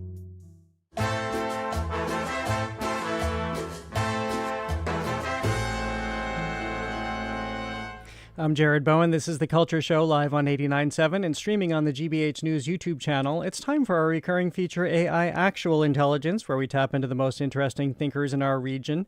Today we're joined by Culture Show contributor Pedro Alonzo, recently returned from Mexico with dispatches from Oaxaca. Pedro, welcome back. Always great to see you. Great to see you. I don't know how you have time to come here because you're always somewhere else. This is always my stop, right? Okay. I'll come back, do Fresh the from the show, airport and and then baggage run claim. off to the next trip. Well, I am very excited to talk about this because I have not been to Oaxaca. I know all about it, of course, because it's such a cultural mecca and exporter and all great things. But just tell me about this place. Oh my gosh. Well, so it is one of the most culturally rich cities in Mexico, state actually. But ironically, it's also one of the most impoverished. So economically speaking, it's not a very wealthy place. But culturally speaking, it's one of the wealthiest. And there's a real link to the, to artisanal traditions, to doing things the old-fashioned way, right? A real, we often refer to it as a return to the land, but they never really left. So they're very much in touch with the land, with traditions, with just ancient forms of knowledge, honestly. And it's a fascinating place because it has such a rich indigenous history that it's and presence, because it's not really a history. It's not like things aren't like that anymore. I did notice that on this trip there were fewer donkeys on the street than there were the last time I was there, and we didn't have fireworks going off in the middle of the night waking us up, but it's still a great place. Well, I was thinking about that and the fact that it's not, as you say, returned to land because they never left, and thinking of all of the things that are produced there, from ceramics and clay to mezcal to textiles, just all of this great art. How is it, do you think, that it's been sustained for all of these centuries, and so that they didn't have to move on and that this has been nurtured there? Yeah, I think a lot about that, especially when I was walking through the markets. A lot of the things that were made, if you think about ceramic pots and things like that, they were very utilitarian. So there was actually a use for them. And, these things have been, kind of like what happened to the horse with the car, right? Everything's just done much faster, much less expensive with machines and things like that. So, certain traditions remain because it's quite remote. Parts of Oaxaca are quite remote. But also there has been a real effort by many wealthy families, foundations in Mexico to create prizes, to honor these traditions. So there's been a huge effort for them not to be lost, for the government and the private sector. But also, I just think that these are people that honor their ancestors and also really just love the way they live. They don't want to live in any other way, right? Well, let's follow in your footsteps. And you went to many of these different disciplines, including a candle maker who has been doing this with his family, I think, for a super long time. Tell me about this encounter. Yes. So first of all, there's Oaxaca City, and then there are many little towns around it. And the different towns have different disciplines. So Teotitlán del Valle is... Do not even think I'm going to repeat that back to you. I was trying to trap you. So that Teotitlán is famous for the weavers, the textile tradition.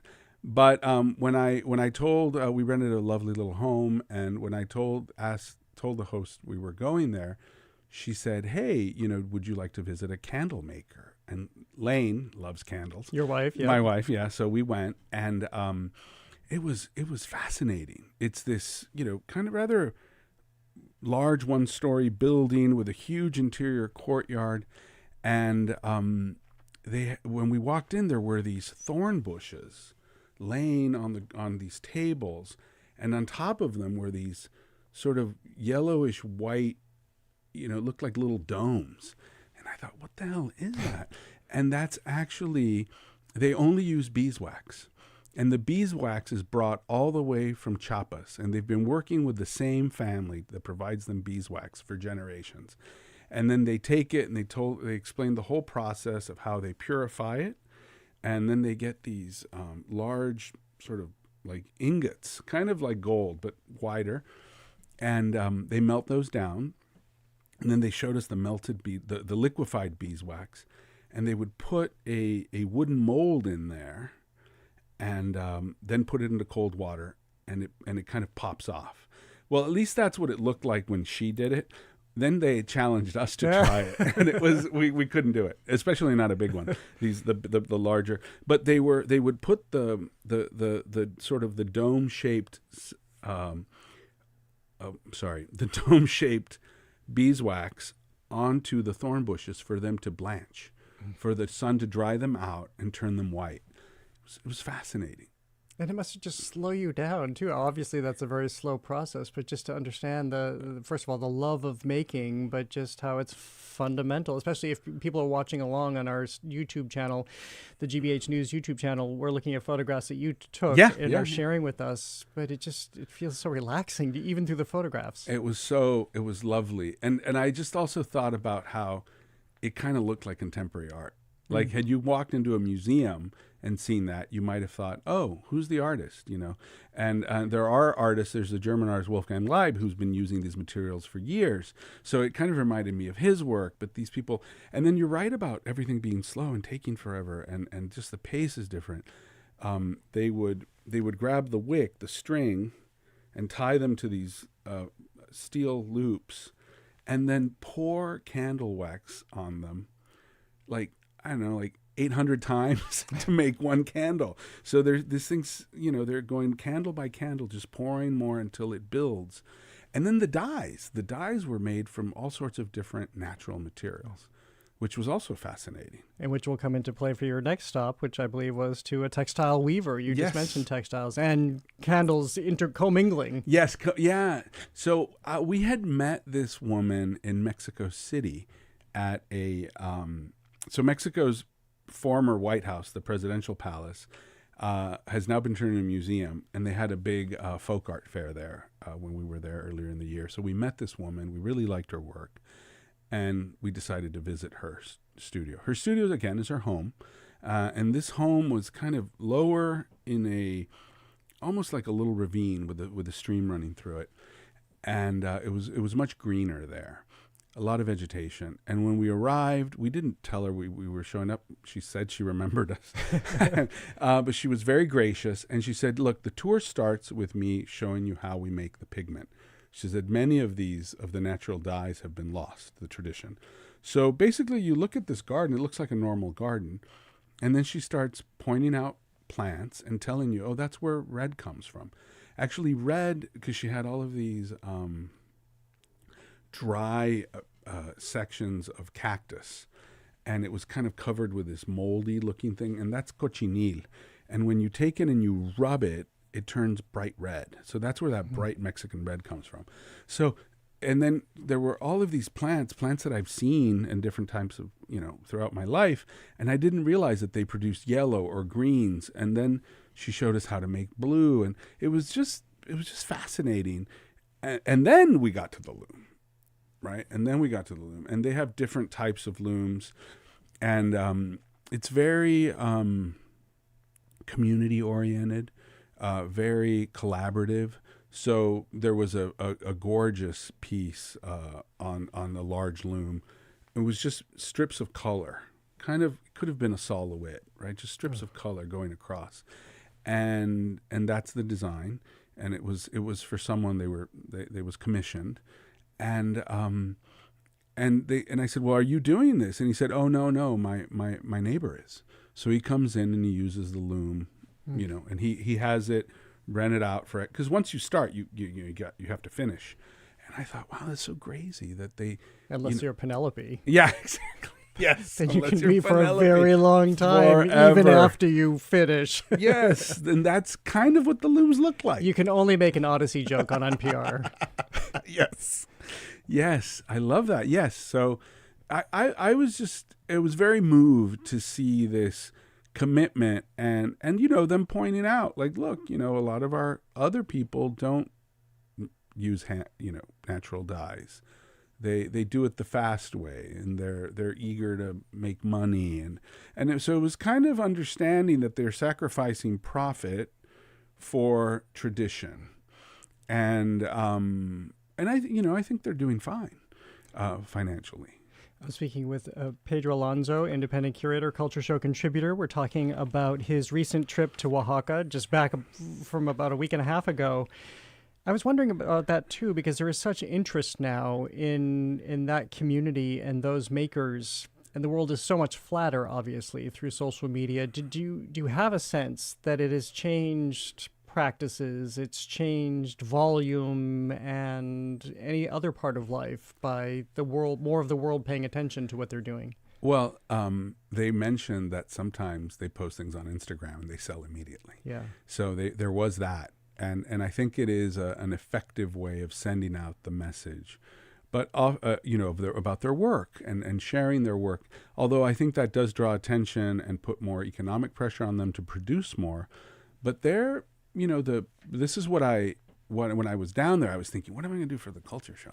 Oh my God, I've got it, Oaxaca, and this idea of sticking to tradition, right? Honoring that tradition and being comfortable with it and not rushing to make more money and reduce quality and this kind of profit-driven lifestyle, right? Where it's like, no, we're going to do this the right way and the way it's always been done. And there's a reason why it's always been done this way, because, it's evolved. They've learned over generations how to do this beautifully and how to do it with less of an impact on the environment as well, which is also, so I think for a long time, there was this idea, like people coming down there and telling them, oh, you should do this and we can make more money and da-da-da-da-da.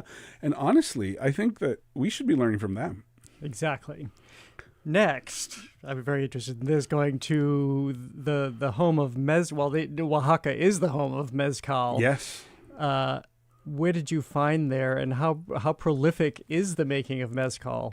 Oh my gosh. So I had not been there in a while. The last time I was there, I did a big street art show there 13 years ago. And when I went 13 years ago, Oaxaca was kind of quieter, smaller. But the biggest change was that now everything is a mezcaleria. There's mezcal everywhere. Now, they've always had mezcal, and you could always buy it. And sometimes in the market, you see someone walking around with a jug of milk selling mezcal. Sometimes that can be a wonderful mezcal. Sometimes it can't. So, it's not. So you have to be careful. But we were... so on my last trip, I remember having the worst mezcal I've ever had because the driver I'd hired took me to a place that was not very good. So I told the driver we hired this time, I said, look, I drink a lot of mezcal. I really like it. And if you're going to recommend something, I really want it to be good. Don't just take me to some place because, you might get a commission. I mean, I know that sounds horrible. That's what I said. And he laughed and he said, no, I've got one. I think you'll really like it. I never heard of it, but the way he talked about it, he sounded knowledgeable. And he said what I wanted to hear about how it was made. And we arrived in this little town. I'd never been to Santiago Matatlan, which is the sort of the Oaxaca's capital of mezcal. And we entered this little house and actually looked small on the outside, but it was pretty large on the inside. And a man by the name of Gonzalo Martinez came out to greet us. And we did a tasting of his different, as often happens, I tend to like the first one I drink the most, but this time it was the first two. It was a Tobalá and a Tepestate. And the Tobalá and Tepestate are the names of the agave. So the agave plant, and sometimes they mix them up, but they were fabulous mezcals. And he said, well, look, normally we do 4 to 5 tastings. But we were there maybe for 2 hours and we tasted 7, maybe 8. It's good that you had the driver. Yeah, exactly. That's the main reason to have a driver when you go taste you do a mezcal tasting. I bought 2 bottles. They were excellent. And well, what in the making makes it so different? Well, so this was interesting to hear from him because he explained that there is ancestral mezcal and traditional mezcal. And ancestral mezcal, the mezcal is distilled in clay pots, right? Ancestral, the way it was done originally, because it was the Spaniards who brought the distillation process. Mexico had alcoholic beverages, but it was the pre-Hispanic Mexico had alcoholic beverages, but they were fermented. So this was actual distillation where you get much higher alcohol content. I think we tried one that was 62% alcohol. So I'm just glad I can still see. Yeah. And then the artisanal uses copper pots, right? So, and he was explaining that, for instance, the Tobalá is a good one, is a good agave because of its taste profile for clay, whereas the Tepestate works well with copper, right? So that kind of sensitivity to the taste, and there are many varieties of agave throughout Mexico, but Oaxaca has about 80% of them in the country. Wow. So they have to grow them. They take the growing period. It takes about 8 years for a plant to mature, depending on the agave. And he was very clear about how he likes to wait 12 years before cultivating, and that's becoming more challenging because a lot of the companies, a lot of the agriculture, the growers, they don't want to wait that long. That's a long time to wait to have a plant in your land. He's also was saying how big companies like Bacardi and Cuervo come in and they're like, hey, would you make a mezcal for us? And he's like, I don't do that. Yeah. I make it small batch, ancestral. And I really love that. And so there was this specific visit, and then the next day someone recommended a good place to buy mezcal in the market. And I went, and I arrived, and I told the woman who looked like the boss, I said, okay, who's your guy that really knows mezcal?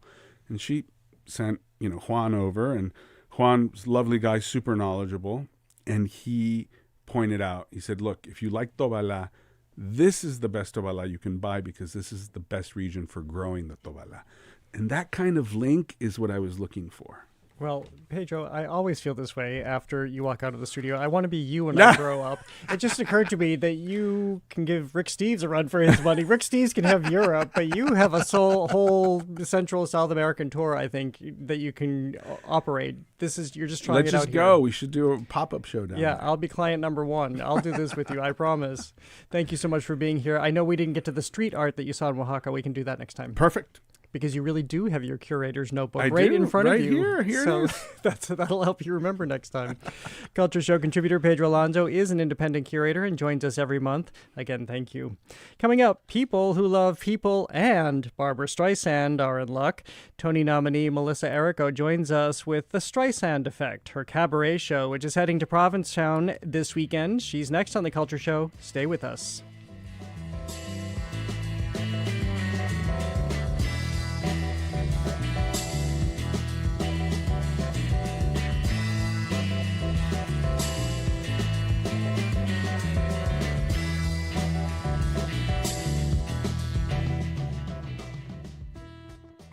Trade. Huge responses from across Europe, from the Danish Prime Minister. Climate. Picture this all filled with ice. Security. Not only do we need to end the war, we also need to prevent the next war. These are global issues, and to understand them, you need a global perspective. I'm Carolyn Beeler. And I'm Marco Werman. Join us for The World each and every weekday. This afternoon at 3 on GBH 89.7. Our programs are made possible thanks to you. And Modern Pest Services, providing integrated pest management for Boston homes and businesses. Modern Pest uses a prevention-first approach to seasonal pests to help target the source of the problem. Learn more at modernpest.com. Support for GBH comes from you and Sametz Blackstone. Sametz Blackstone is a brand-focused consultancy for mission-driven organizations who are looking to better navigate change. Roger Sametz, President and CEO. Sametz Blackstone looks at GBH sponsorship as a brand buy, one that keeps a sort of steady rhythm going. And we know it works because people thank us, and just like yesterday, the phone rang. To learn more, visit gbh.org/sponsorship. GBH Daily is a newsletter that keeps you informed, connected, and ready to go every weekday morning. You can subscribe today and get it in your inbox at gbh.org/daily.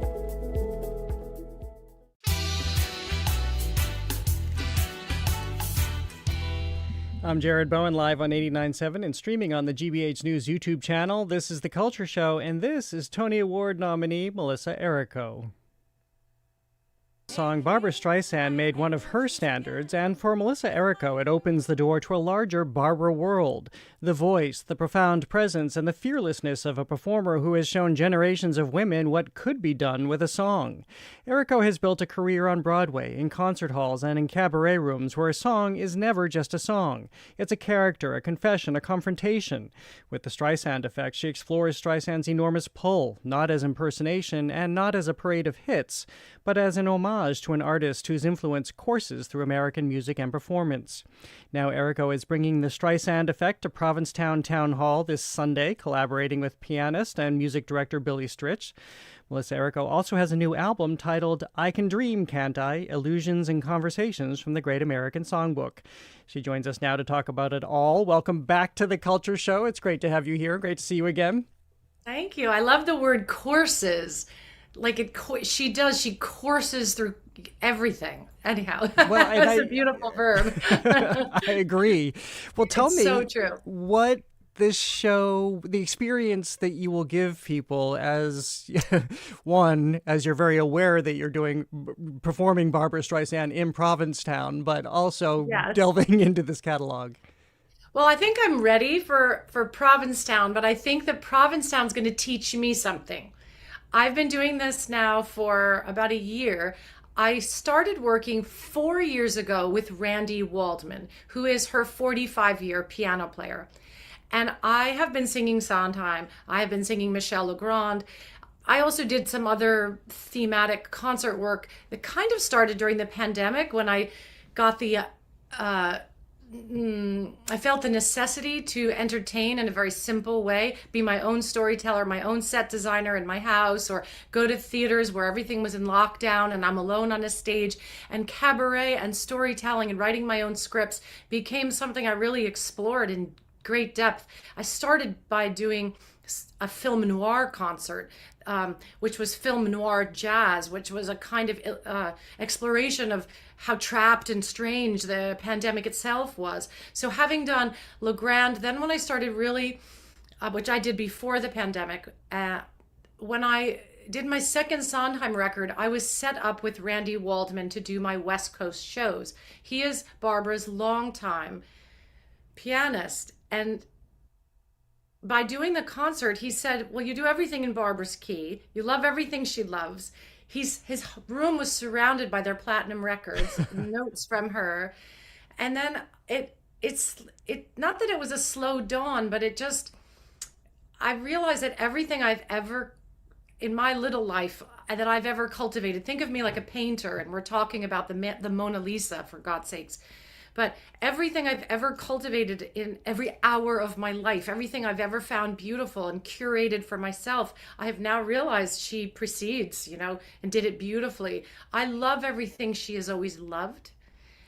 And then the book came out. Her memoir you're talking about. Her memoir, the 1,000 plus page memoir that everyone listened to for 48 hours. I am one of those people. Yes, I read it, then I listened to it. And I still listen to it. I am raising 3 teenagers who are almost saying goodbye to childhood at this point. And while reading the book, I felt like I had tripped over one of the great, not just artistic mothers, but one of the great feminine examples that ever lived. I love her art. I love her music. I'm drawn to the composers she loves. But there's also a drive and a sense of self and a working with how individual she always was, and maybe met resistance to that, but worked with that resistance within herself publicly, was a feminist, explored her talent. And when I came upon, and this will be the end of this answer, when I came upon page 729, Pat Conroy, who wrote the book, The Prince of Tides, he thanks her in a letter that she reproduces in total in the book, where he says, what my novel needed was a director like you, was a woman of genius, a woman of vision, a daughter of fire. And Barbra stops and says, oh, I like that, daughter of fire. And she says her grandmother used to call her Verbrent in Yiddish, which means on fire. And she was ruminating about Brooklyn. Then I kind of, not that I didn't remember this, but I realized my own mother went to Erasmus High in Brooklyn. I grew up around all the streets of Brooklyn. I was always taken back to Brooklyn. My mother was in high school with Barbra Streisand. And if my mother were a fire girl, I don't know that our family would have let that. We were Italians and they were kind of shut people down. But more started to come to my mind as I was reading. My grandmother was told she couldn't be a singer by a very repressive Italian husband. But her sister resisted all this kind of repression in the Italian culture, and she became a Ziegfeld girl.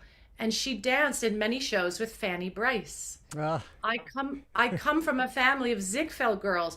They're not the same kind of Ziegfeld girl as Fanny, who was an individual, was a Jewish woman who had a real sense of self and did everything funny and different. My family were the gorgeous women in the back who were quiet, but they were still Ziegfeld girls, so it's still kind of fabulous, right? So all of this started to come to me, and my own daughter, who's a teen, I have 3 teenagers, 17, 17, and now one just turned 20. And Juliet was upset about something I'd said to her twin, and she came in and she said, I need to say I'm sorry. I was a little intense. I don't know why I get like that, Mom. Sometimes I feel like I'm on fire. And it all kind of came together for me that my own mother might have said, keep it under control, shush it, or watch it. That's not a nice quality. And the whole thing came together. And the still living David Shire, I also am working with him right now. He worked with Barbra a lot. He played the piano at the Happening in Central Park. He's been to the Maharishi with her. He's a good friend. He has a room in his house dedicated. He's 90. I called him and I said, would you write me an original song for this idea I'm having and call it Daughter of Fire? So we have an original song too. So it's an exploration of so much about Barbra. Yes, I love her music. Yes, I aspire to be the best singer I can be. It's kind of late in my career, but I think I'm actually getting better. I don't know, well, I want to ask you about what it is to be on stage and to be with an audience, because we all know about her stage fright now, but the memoir takes us into those early days in the village, and you get the sense of how she would kind of fly in, and the whole temperature of those little tiny clubs would change. And this is why everybody wanted her to be on their talk shows, in their clubs, then on stage and in the movies, because of what she can create. I know that you also love an audience. What do you think is the chemistry that changes for both of you when you're able to share these songs and have these rapt people with you? Well, it's interesting you mentioned nightclubs, because nightclubs are a very unique part of her narrative. And I wish I'd started nightclubs at the very, very beginning of my career. If you know, I was 18, I got Les Mis, I was Cosette. Right away out of Yale, I got 2 Broadway shows, a big lead, and Anna Karenina at the Circle in the Square with Ted Mann, who created the Circle in the Square. And then I was Eliza Doolittle in My Fair Lady, which is sort of like the funny girl. But what I didn't have was the training of messing around in the clubs. And I'm doing that now. I've been doing that since my children were born. I always thought, oh, cabaret is maybe a bad sign, but the truth is that it's really not a bad sign. No. I mean, it might be a bad sign, but it's the sign, it's my life, but I love it. And I'm with Billy Stritch and the best pianist like on earth. And we have such a good time, and 100 to 300 people is not nothing. And they know if it's a wild night, like if you get people crazy and excited, there's no refuting that happened, and it matters, And my own children who are, listening to pop music and all this stuff, now they say, Mom, what you do is so personal. You're really touching people. They're crying right in front of you. You're telling stories about your life, your journey that you've been on. I've had so many ups and downs in my life that come through the music. My stories that I tell in song is one thing about me that might have been similar to Barbra in her early days is that I'm pretty raw. Like I have a lot of Catskills energy. I was Italian American. I wasn't trained like some of my peers, who went to opera school and things. I was just like some raw New Yorker who's walking around Times Square. My parents had no idea where I was. I wasn't a runaway, but I had that energy of like a naturalness. And we experienced it when we brought our show to New York. When we came to you the last time, you didn't even let me get through the introduction before you interrupted, and you were off. You were very raw that day, which I happen to love. No, it was a fun interview. That was fun. So anyhow, this concert is really, it isn't chaotic in any way. I have the most organized set list. I have a beautiful fashion idea, which is that she stunningly sometimes dressed in suits and tailored clothes and was very masculine and owned her masculinity and owned her authority even in clothing. Loved to explore feeling powerful and feeling unadorned and not sexualized. And then other times she was very bohemian and wore gorgeous dresses, and Donna Karan would dress her and she'd open her neck, and she'd have that choker and you'd see the shoulder, and there's something so sensual about Barbra. So at the same time, she's just got both of these characters. So I have a 2-act show, one where I wear the sailor blouse that Provincetown's own Eric Winterling, the great dressmaker, he made me this beautiful sailor blouse that looks like her early days, but I have a kind of Annie Hall vest and sailor pants and a very tailored look. And the second act, I have this dress that's worthy of Hello Dolly or Donna Karan, all off the shoulder, choker. And it's very healthy for me to explore these sides of myself. I hadn't really explored who I am as well as once I started to walk in her footsteps a little. Oddly, I didn't feel limited by it. Well, I want to ask you, because we just have about a minute left, but what is it to go into those songs that you know so well, the songs that you have just articulated why they are so resonant within you? What happens on stage when you go there? Well, it depends on the song.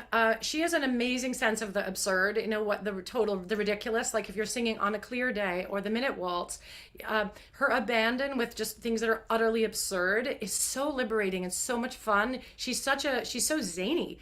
And so that's very, it's just exciting, but also she's a real New Yorker. So if I sing a Sondheim song or a Marvin Hamlisch song or Lazy Afternoon, these songs are written by Brooklyn people, New Yorkers, the Bergmans. So there's something so Manhattan about it. So it's very energizing to bring that Manhattan thing. And then there's the Michel Legrand, which is so French and so passionate, whether it's Yentl. And that music really flows out of me. My father taught it to me. He was a Vietnam person. And in the 60s, that music was very impactful. So I learned a lot about Michel Legrand's music at home. So though it's her music, what's flowing through me are the troubles and pains and needs and European side of my own family. So I feel like it's always time for her to be rediscovered by another generation, by audiences. This really is about her. And I hope people will read her book and get the benefit of all the things that she pioneered.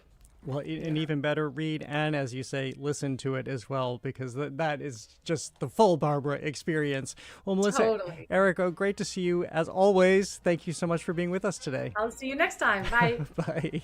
Tony Award nominee Melissa Errico's latest album is I Can Dream, Can't I? Illusions and Conversations from the Great American Songbook. She's bringing her show The Streisand Effect in collaboration with pianist and music director Billy Stritch to Provincetown Town Hall this Sunday.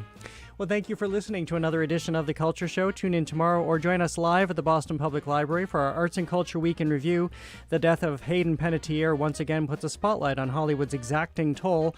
Plus, Phoebe Bridgers sings about the Liberty Tree Mall, and Rosie O'Donnell, in for Jimmy Kimmel, arrives with Knives Out. I'm Jared Bowen. Join or listen tomorrow Have a great day. The Culture Show is made possible in part by a generous contribution from the Fiducia Fund, proud to support this station's arts and culture programming.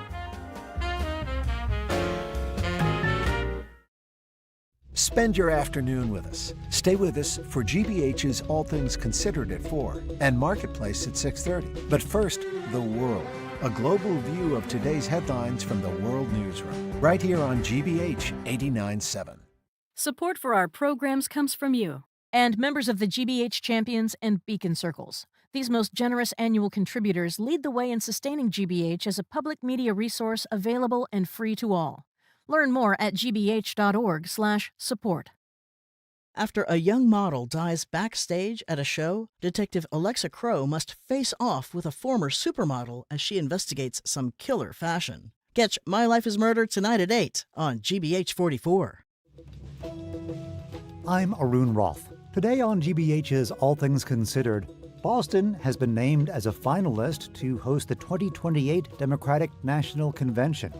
And we return to ballot question 3, which seeks to scrap state party primaries as we know them and replace them with an all-party primary. We'll hear why some oppose the move to put all candidates on one primary ballot. Those stories and all the day's news starting at 4 on You're listening to 89.7 WGBH HD1 Boston. Online at gbhnews.org. GBH News. What matters to you?